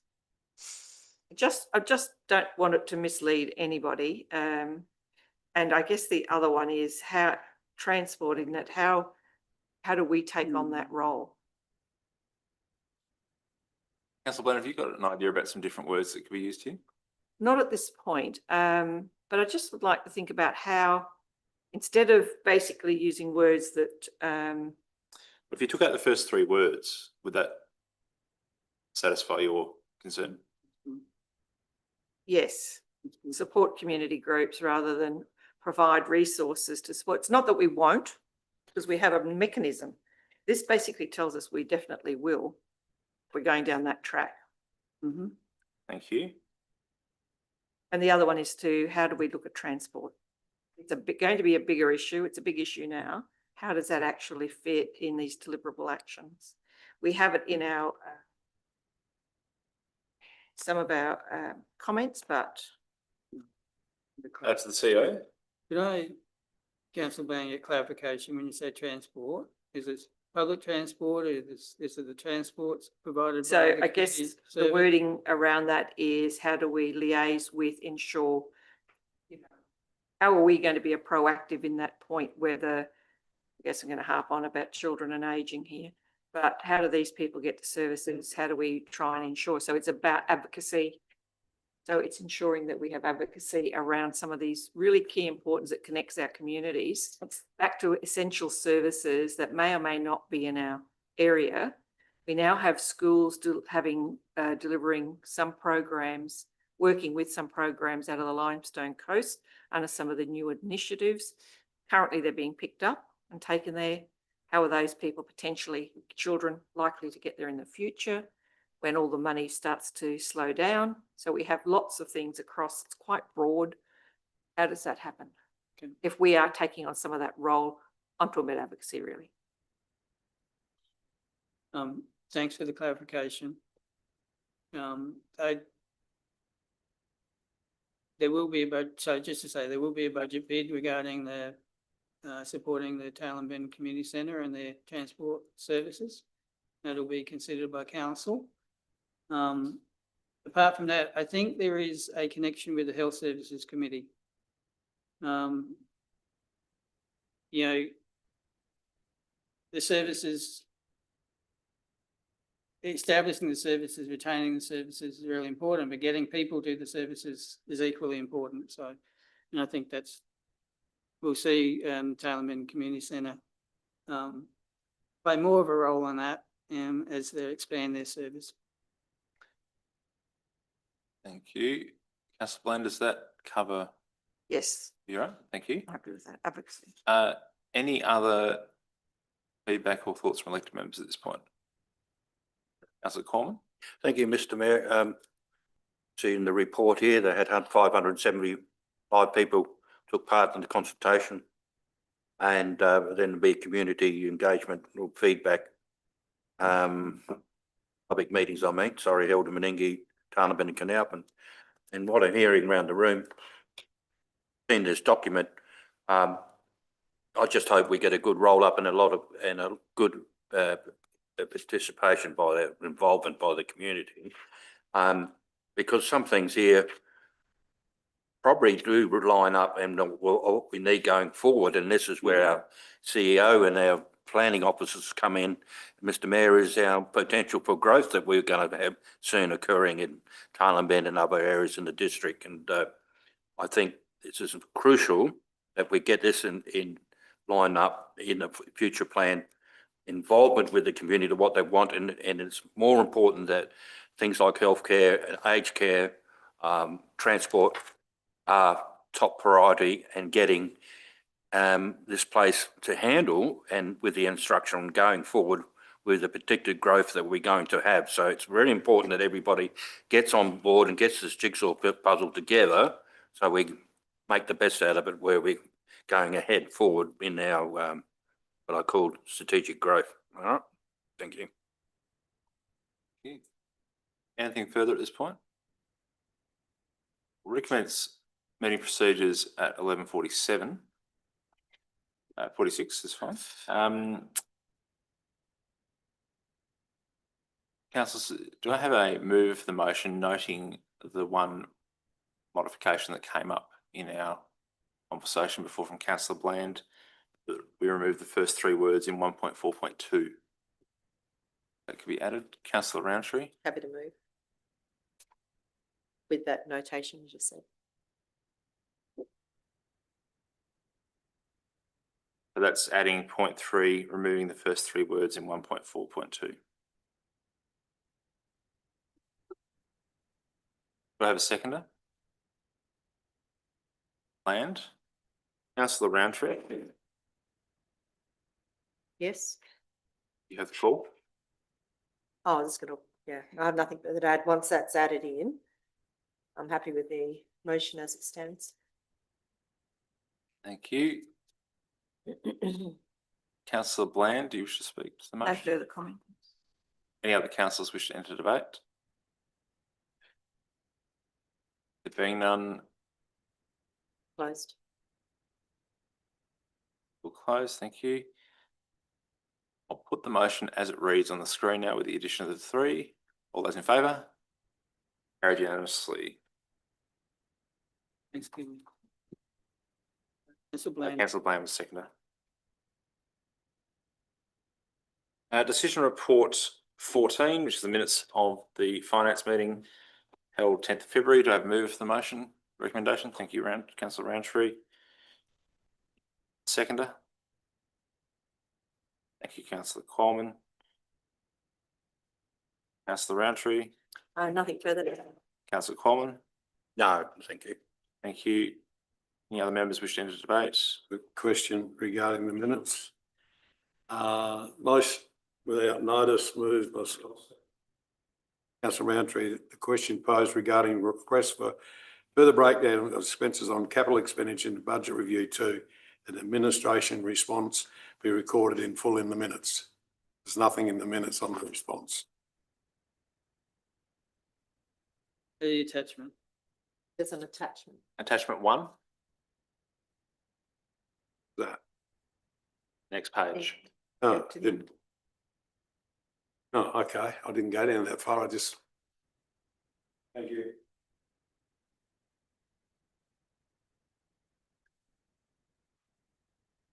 We're comfortable now, Councillor Arthur? Yep. Yeah. Anything further, elected members? Councillor Roundtree will close. Closed. Favour? Motion is carried unanimously.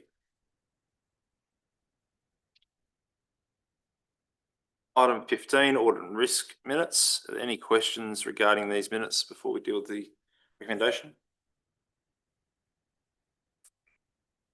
Let's note that the presiding member has changed. That's on a 12-month rotation. And the council's being asked to confirm that. If there's no questions, do I have a move for the recommendation as it stands? Councillor Bland. Is there a seconder? Councillor Roundtree. Councillor Bland, you have the call. No, it's an extremely productive meeting. Thank you. Councillor Roundtree. I had, sorry, frog in my throat today. Was there anything deferred from that meeting? Or not discussed? Yes. Yes. Just wasn't clear in the minutes that actually occurred, and I only recall it because it was a conversation, but if I hadn't had that conversation, it wouldn't be clear in that minutes. Yes, point 12. It is point 12, is it? Yeah, that the item be adjourned. Right, okay, thank you for that. Thank you for clarifying. Councillor Bland, you'll close. Closed. All those in favour? Carried unanimously. Item 16, minutes of the Canalpin and Soldiers District Soldiers Memorial Swimming Pool and Caravan Park Committee. Any questions arising from the minutes? Councillor wish to move the recommendation. Councillor Roundtree. Thank you. Seconder. Councillor O'Hara. Thank you. Councillor Roundtree, do you wish to speak? Nothing further to add. Thank you. Councillor O'Hara. No. Councillor Roundtree, you'll close. Close. All those in favour? Carried unanimously. Moving on to 17, the interim CEO was in attendance at this meeting, so I might just give him the opportunity to make comment. Thank you. Through the chair.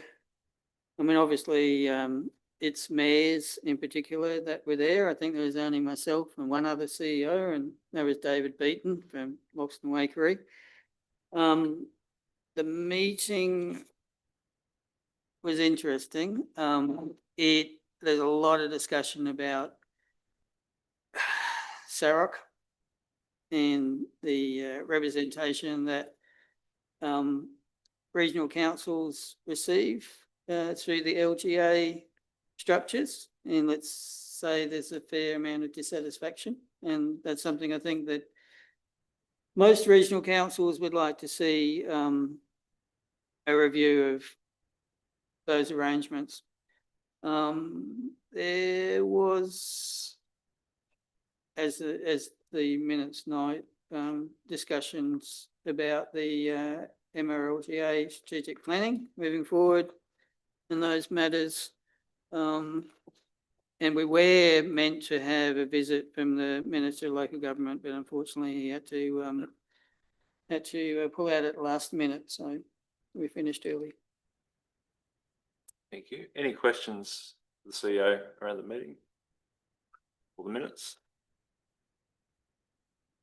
Being none, Councillor Bland? It really is a question on the agenda around SAPOL. I just wondered whether or not there was anything significant in relation to that item. CEO? I cannot recall anything specific regarding SAPOL, so chances are it wasn't actually raised as an issue or anything that was significant. However, I can follow it up. Thank you. Those agency updates can be 30 seconds long. Yes. So it may not have. Just see policing diminishing dramatically out in our areas. I'd hate to see it get any worse than it is. General comment. So I don't recall it being discussed. So the other item that was discussed heavily was the libraries. And per the item that you moved earlier. Can I just note before we move this that the apologies are incorrect. Paul's listed as the Mayor of Murray Bridge Council. We could go back with that. Is it the councillor prepared to move the recommendation as it reads? Councillor Bland. Do I have a seconder? Councillor Roundtree. Councillor Bland, do you wish to speak? No, no further. Roundtree, No. you'll close. Put the motion, all those in favour? Motion is carried unanimously. Moving on to the final decision report, number 18, Governance and Policy Review Working Group Notes of Meeting. Any questions from elected members regarding this? There are none. I'll seek a mover. Thank you, Councillor Roundtree. A seconder for the motion. Thank you, Councillor Mayman. Councillor Roundtree. Nothing further to add? Councillor Mayman. Nothing further, thank you. Councillor Roundtree, you'll close. Closed. Put the motion. All those in favour? Carried unanimously. Thank you. Moving on to information reports. Office of the CEO. Councillors, do you have questions?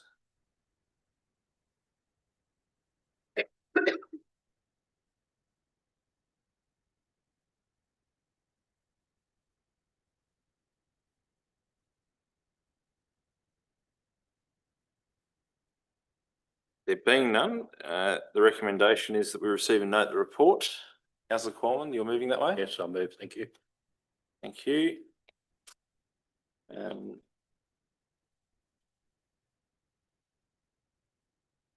there a seconder? Thank you, Councillor O'Hara.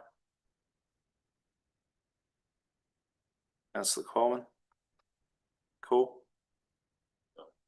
Councillor O'Hara, you'll close. All those in favour? Carried unanimously.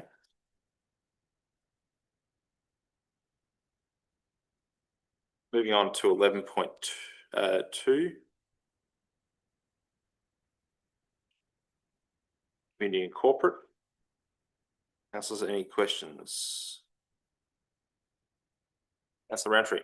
Probably an easy one. On customer service statistics, which is page 320 of our electronic copy, says customer service also experienced increased activity due to new hall facility bookings for 2026, with staff collecting application forms and deposits. Which hall was that? Or was it all halls? Director has a call.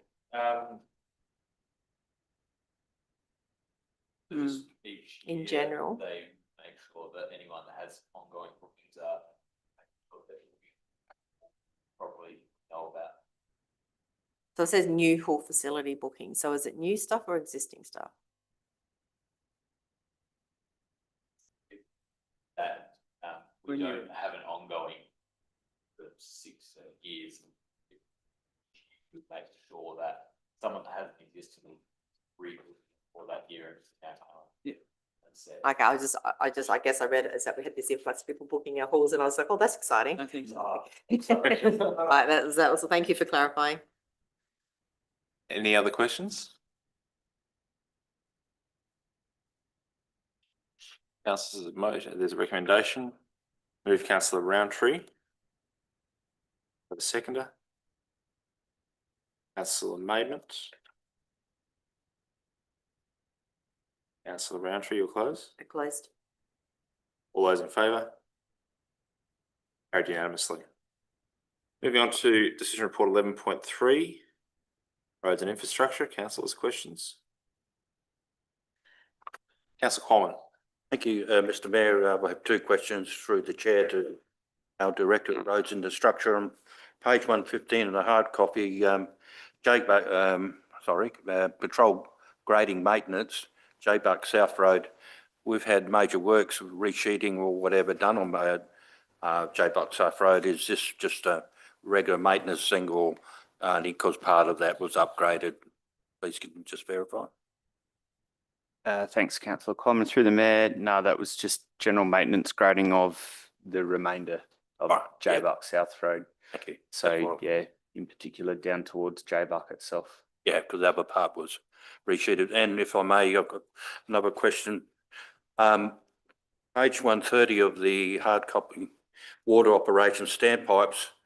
I've got these 3 controllers shall be installed at Pine Camp. It's actually Pine Park there at Tyler Bend. Okay, just a correction.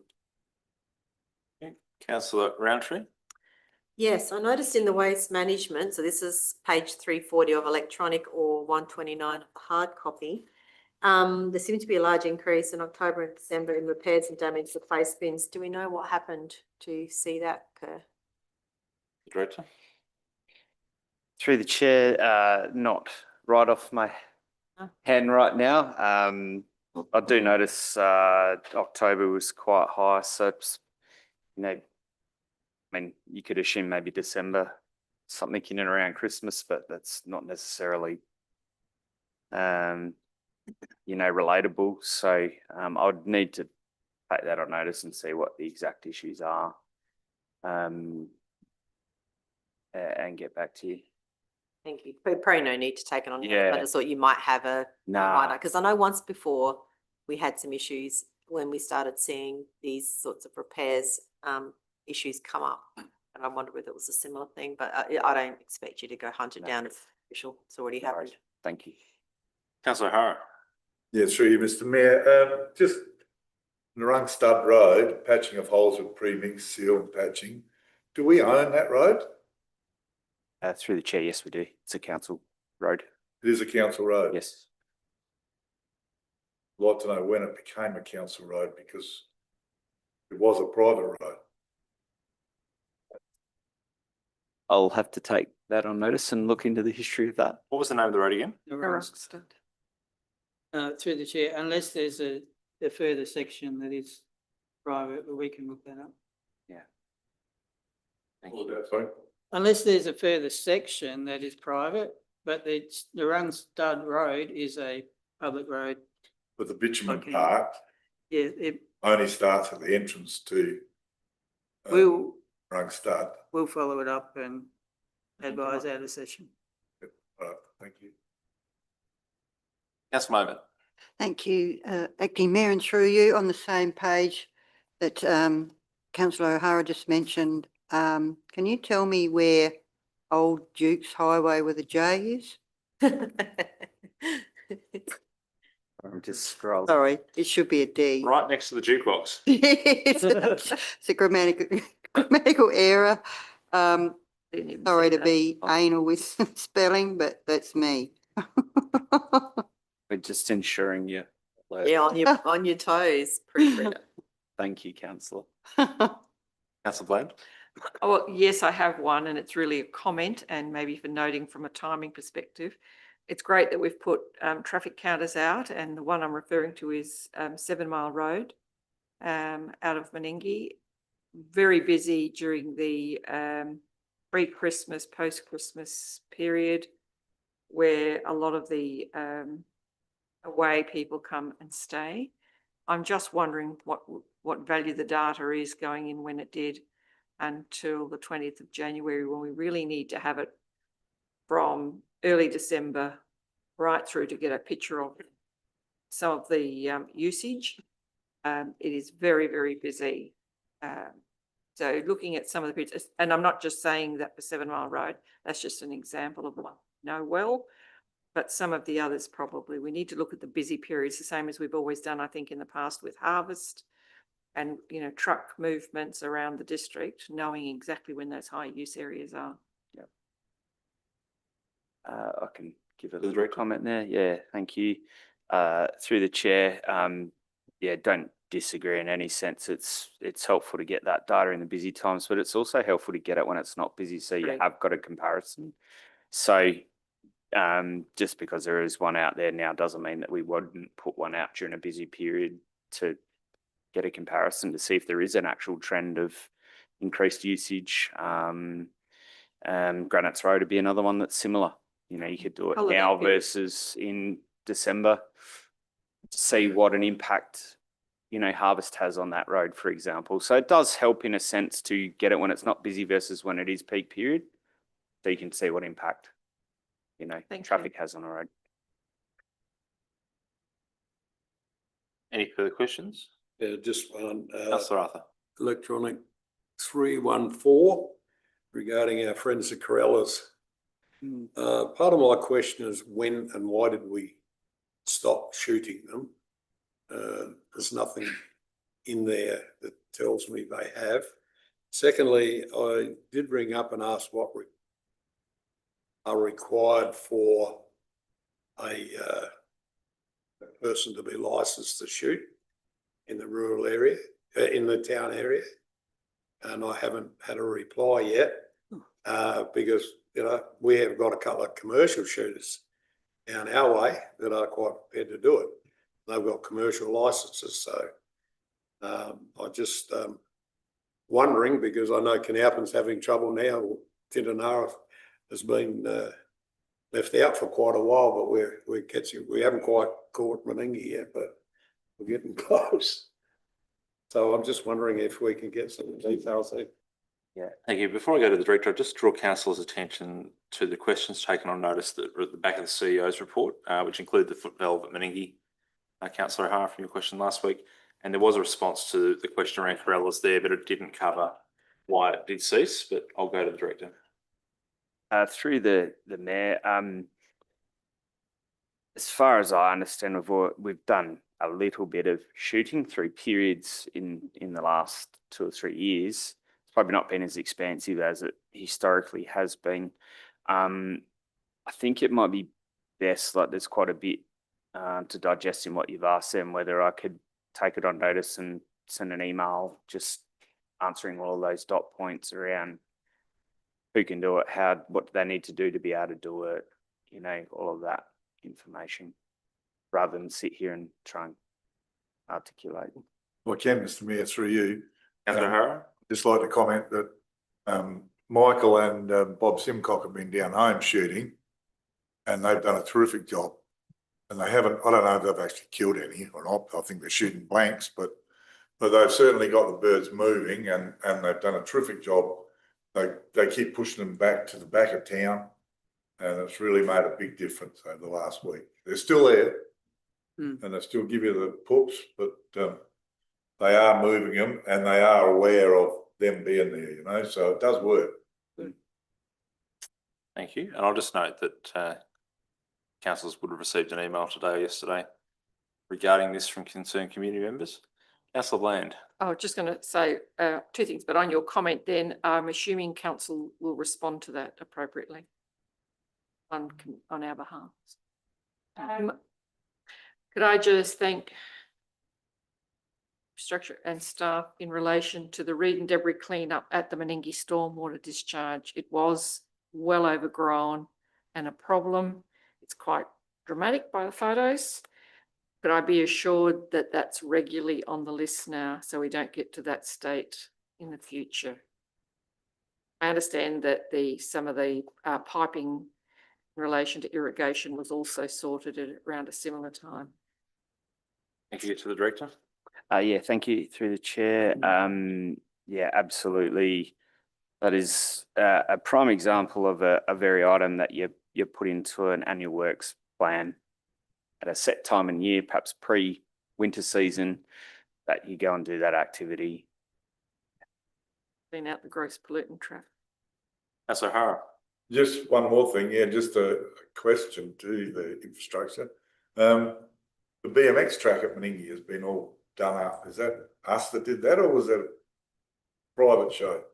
To the director. Through the chair, no, I understand it was a contract engaged by council staff that went and By council. Yep. Yep. Done a good job anyhow. Yeah, there's been an effort on that BMX track. There's been an effort down at Canalpin BMX track. There's some tidy up work, so yeah, it's an asset we have to maintain. Any further questions? I have one, if I may. Noted this morning on the drive up that the changing places toilet cubicles are being dropped in with a crane. Could we have an update on what that looks like and when that will be operational? Yeah, through the chair. Yes, on-site delivery today of the cubicles. It's probably a period of 3 to 4 weeks to now, I guess, put them together, wiring, plumbing, fixtures, things like that. I'm hopeful we can do a little bit of a walkthrough at our R&I committee meeting next month. And we can get a live version update there, but I'd be thinking it's probably sort of mid to late March, we'd be looking at a completion of that project. Lifting modules into place today. Hmm. So I come past, they drain off the truck and into the position. That's why it rained. Nothing there yesterday, so. Nothing there yesterday. Yeah, there's in the rain. Yeah, that's why it rained. Thank you. If there's no further questions, have one- councillor Arthur? One question. Joel, the page 329, we've got a road counter on Richardson Road, 250 metres up off Colton Wet Road. That road there goes to the four-wheel drive track, that end of Richardson Road. So I hope that is, I've got the wrong end. It's not up Boothby Road or something like that, because that's Reichstein's property and it goes there. And although it shows on Google's as a road, the late Mr. Reichstein used to get very wild and having to drag people out. two-wheel drive people out who'd get stuck. So that only goes for about 2 kilometres of sealed road and then into sand and then over the ridge into huge rocks. I've been through there in a semi-trailer. Hey, I've been through I there. bet you wouldn't You checked now. out the Millipede? It was a lot of years ago. Yeah. I have been through there. There's a long story. to Director? Richardson Road. Yeah. I'm just wondering if that is RAP or they just got the wrong roads there. Now, through the chair, that is correct. So let me explain. We capture data on all roads. And it's just that some roads get done more frequently than others because of their importance or they're a high class road, etc. We've probably never gathered information on that road. Doesn't hurt to get it. And then you have it. And we might not do that road again for another 5 or 6 years, as opposed to other roads that are generally done every year or two. So not every road is on the same, I guess, regime of traffic counter. You know, for example, something like Colton Wet Road, we might try and do that once a year, once every 18 months on a cyclic fashion. Richardson, that section of Richardson Road, we might do every 5 or 6 years.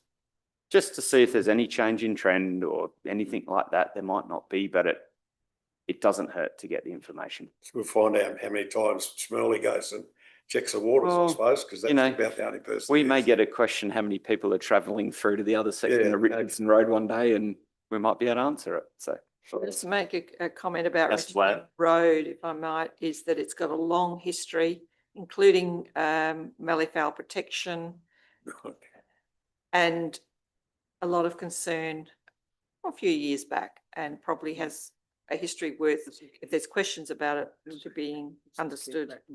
Yep. Councillors, are there any further questions? If not, I'll seek somebody to move the report. Councillor Roundtree moving. Yep. Do I have a seconder? Thank you, Councillor Qualman. Councillor Roundtree, you're closed. Motion, all those in favour? Motion is carried unanimously. Thank you. Moving on to questions with notice. Councillor Arthur? Yes. You have a follow-up to your question, the first question. Yes, I did. I have got a follow-up when I get up to it. Is the answer here is that we've got internal costs of 5%, 5%, 5%, which I can agree with, and that's all over a total of $112,080. So it still leaves a difference of $136,878. Now, the only other thing that I've mentioned here is the contract management by the Murraylands Riverlands Local Government Association. Surely their management fee is not $136,000. Now, we've got the highest CWMS charge around the area. And, like Tatiara's got a CWMS charge of $400 a year. And they're spending, $4.5 million this year, and they don't have to go to the bank and borrow to do it. Southern Mallee's only 740. And I see our people went down and had a look at CWS at Robe. And, you know, Robe's a very funny CWS scheme because it's got a population of about 4,500 people, but the CWS scheme has to look after about, you know, 15 to 20,000 over the summer. And there's only $642. So my question is, where is the difference? Multiple towns. As it is, you know, the legislation says it's cost neutral. Cost recovery. We'll leave this on notice and get some more detail. Yep. So I'll go to, so one of the questions I asked when I first saw this, Councillor Arthur, was that the 5% mentioned is 5% of the overall budget allocated for those categories. Yep. So it's a factor. If the roads and infrastructure budget is how much roughly? Ballpark? Yep. So within, it's 5% of that overall pool of money. Mm. And that's 5%, 5%, 5% here. So Finance is 5%. It's Customer not, services. it's not 5% of the $747,000. And that's what I thought when I first read it. It's 5% of the entire budget allocation for finance, 5% of the entire budget allocation for the customer service budget, and 5% of the entire budget allocation for roads and infrastructure. through the chair. This is supposed to be an enclosed system, cost recovery system. And under the rules, the surplus that we have, we really should be paying interest to by the council to that fund because we use those funds. And that is something we have never, ever done. The other thing is with this, how many service charges are the council actually paying? So through the chair, where council is required to pay a service charge, it'll pay a service charge. It's no different to the provision of water and the provision of swims. In the provision of any service whereby there's a separate charge, like the ones I just said, swims, water, waste management, you're entitled to include your own internal administration costs associated with providing that service. It's an on cost, and that's where the 5% comes in. So in other words, we're saying 5% of our activity relates to managing waste management services. Just the fact that you've got a report in this agenda that summarises the waste management statistics, that is part of that 5% of effort. It's legitimate. It's been passed by our auditors. It meets the requirements of ASCOSA.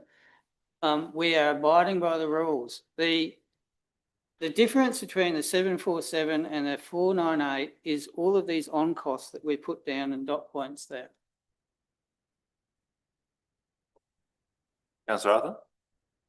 No, so 5%. Our total infrastructure and asset budget is $9 million. So we take 5% of that and put it to the CDM. Without knowing the exact figure for the budget off the top of my head, that is correct in terms of the 5%. Yes, that it's off the entire pool for that budget item, as it is for finance and as it is for customer service. And 5% of our. As I said, Councillor Arthur, when I first read this, I had the same question because I presumed it was 5% of the 747, and it's not. So 5% of the overall forecast finance budget. So that's 5% of the 23 million or 20 million, which is our turnover, our income, or is it 23? No, that would relate. Councillor Arthur, that would relate to the finance, internal finance, not the overall budget. Internal finance team. Yeah, no. Any follow-ups, Councillor Arthur? No, we have a carryover which goes into our fund every year, haven't we? What, I'm just off the top of my head, I think it was $116,000 last year. Is that right? It may be, I can't, off the time, it shows in the annual report, ins and outs. It's just that we have got won 2 awards last year, the highest rate increase, percentage rate increase, and also the highest CWS charges. Okay, the CEO. Yeah. I don't know about this award you're talking about. That to me doesn't sound fair. We went the highest rate increase in the state at all. I didn't say in the state, I said this area. Well, this area, what do we? Well, how you do know, we like, find this area? you're going to compare us to Burnside? No, I'd like you to. I'm comparing us Sorry. to Southern Mallee. I don't want to get into a debate. Yeah. Other councillors, any other councillors have a follow-up question on this question at all? Councillor Arthur, your second question. Finish. You happy with the answer to that one? Your second question? As I say, I find it very hard to understand local government accounting systems. Yeah, sorry, Councillor Arthur, I'm asking about the discretionary. Yeah. You don't have any further questions on that? Oh, hang on, sorry, I forgot about that. Yeah. If you read that, there's nothing that refers in that of community to sport. So I will pass that on to those people who are asking the question, that the community group is the sports group. Thank you. Councillors, any questions without notice? Councillor Qualman. Thank you, Mr Mayor. Through the chair to our Director of Roads Infrastructure. For about 3 or 4 years now, I've been advocating and bringing up the issue of our substandard operation of our submersible or submersed irrigation system along Railway Terrace. We had a few issues with Rogers Park, but that seemed to be attended. It seems a lot better, but I have concerns, and I've been receiving complaints and people scratching their head. Well, 3 or 4 years now, we've got these horrible dirt spots, what would say, bald spots with no water, in fish water from the submersible irrigation system where it's failed. And it's specifically with the lawn area divides the new proposed car park across from IGA and Railway Terrace, and a little bit in Willow Precinct. And it's going to be a pity when we upgrade that car park and we still got a third of it, roughly, nearly a third. Maybe I'm a little bit out, but it looks terrible, dead area. And every time I seem to inquire, we don't have any answers. And this submersible system started out off at 60,000. Now it's probably gone past 100,000.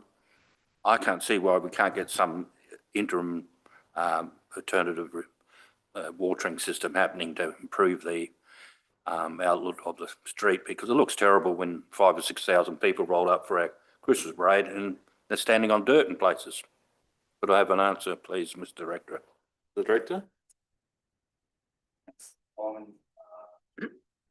Yeah. Yep, so then we have subsurface irrigation, which is from wastewater treated plant water, treated. Part of the requirement of using that water is that in public places it has to be delivered subsurface. It can't be sprays on top of the environment. So that is why the system is what it is.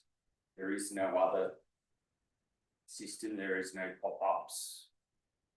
The subsurface system doesn't work. So I convey this information that, you know, there is any consideration to putting pop-ups in. It's not just as easy as leveraging the same water supply. You cannot run the treated water supply through pop-ups. The other aspect to just think about here is current climate that we're dealing with. So we've had an extended drought here. A lot of our lawns have significant mature trees in them. They are soaking up a lot of water. in and around our lawns, which is making it very hard for our lawns to supply all the water is going down to the tree roots. The lawns lose a lot out. So we are fighting a bit of a perfect storm in a number of areas at the moment. We've got Mini Lions Park too, we're suffering similar down there. There's some interim measures that we can do at locations that we've done in the past. So locally here, we can drag around some soaker hoses at various spots just to, in an attempt to keep things greener. Lions Park, we've done a bit of a review on all sprinklers, and all sprinklers are working. All sprinklers are covering. Areas in and around trees are still struggling. Areas where there's high foot traffic, walking on dry grass is just dissipating it down to the dirt. So yeah, there's a number of factors at play here that make it extremely difficult maintaining grassed areas. Speak personally, going down Adelaide every week to watch my son play cricket.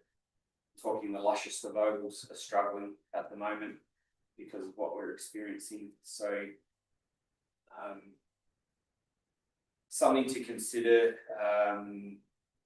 Yeah, the subsurface irrigation is a tough system to maintain. It gets affected by trees blocking the lines.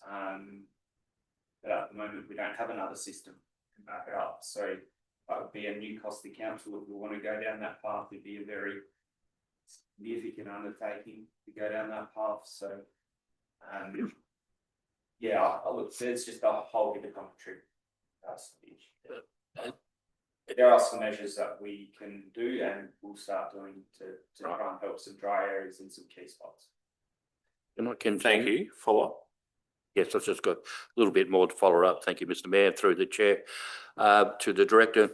So nearest River Murray watering points of council's water system are not variable or close enough or practical to run a hose or something and put sprinklers on just temporary just to bring it up. That's not feasible.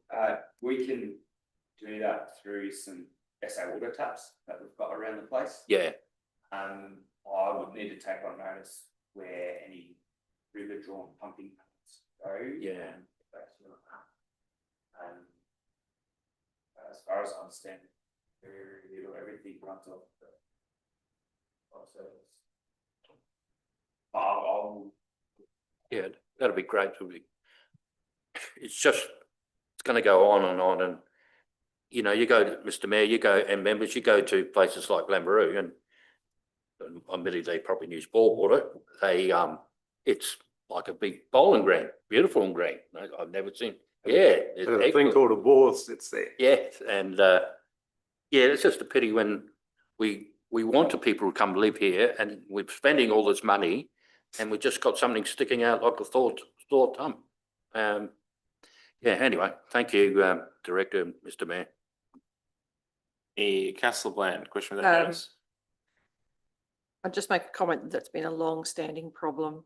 And I think investigation was done originally to try and pump from the river with our licenses, and it wasn't feasible at the time, which is how it ended up where it is, as I remember, and it's never been 100%, sadly. Question is really around the Meningie Motel. Can we get an update? Lots of community concern and comment about, and I think Councillor O'Hara's had it as well, about the state of the area, fences down, hasn't been tidied up, and I'm just wondering what can be A, done about that, and B, do we have any other information? CEO. Thank you. To the chair, a development application for a variation, minor variation, is about to be lodged. So there has been some progress. As far as the condition, I have passed it on to the owner, but I drove past there last week and it's not bad enough for a notice to be served. But I have made the owner aware, and they did inform me that they'd organised to. So I can email the owner again and. I think especially the northern end of it, Mhm. necessarily what would be considered the eastern side, but definitely the northern end needs work done on it if possible. If there is any damage, not that they're going to be worried when they put a bulldozer through it, but it's open, falling down. Thank you, councillor Maynard. Anything further on that? And no, that's all for me. Any other questions without notice?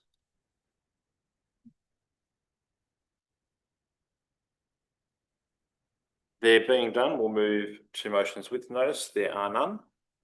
Are there any motions without notice? There being done or none, we'll move on to 14, the minute action list. Councillors, any questions from the minute action list?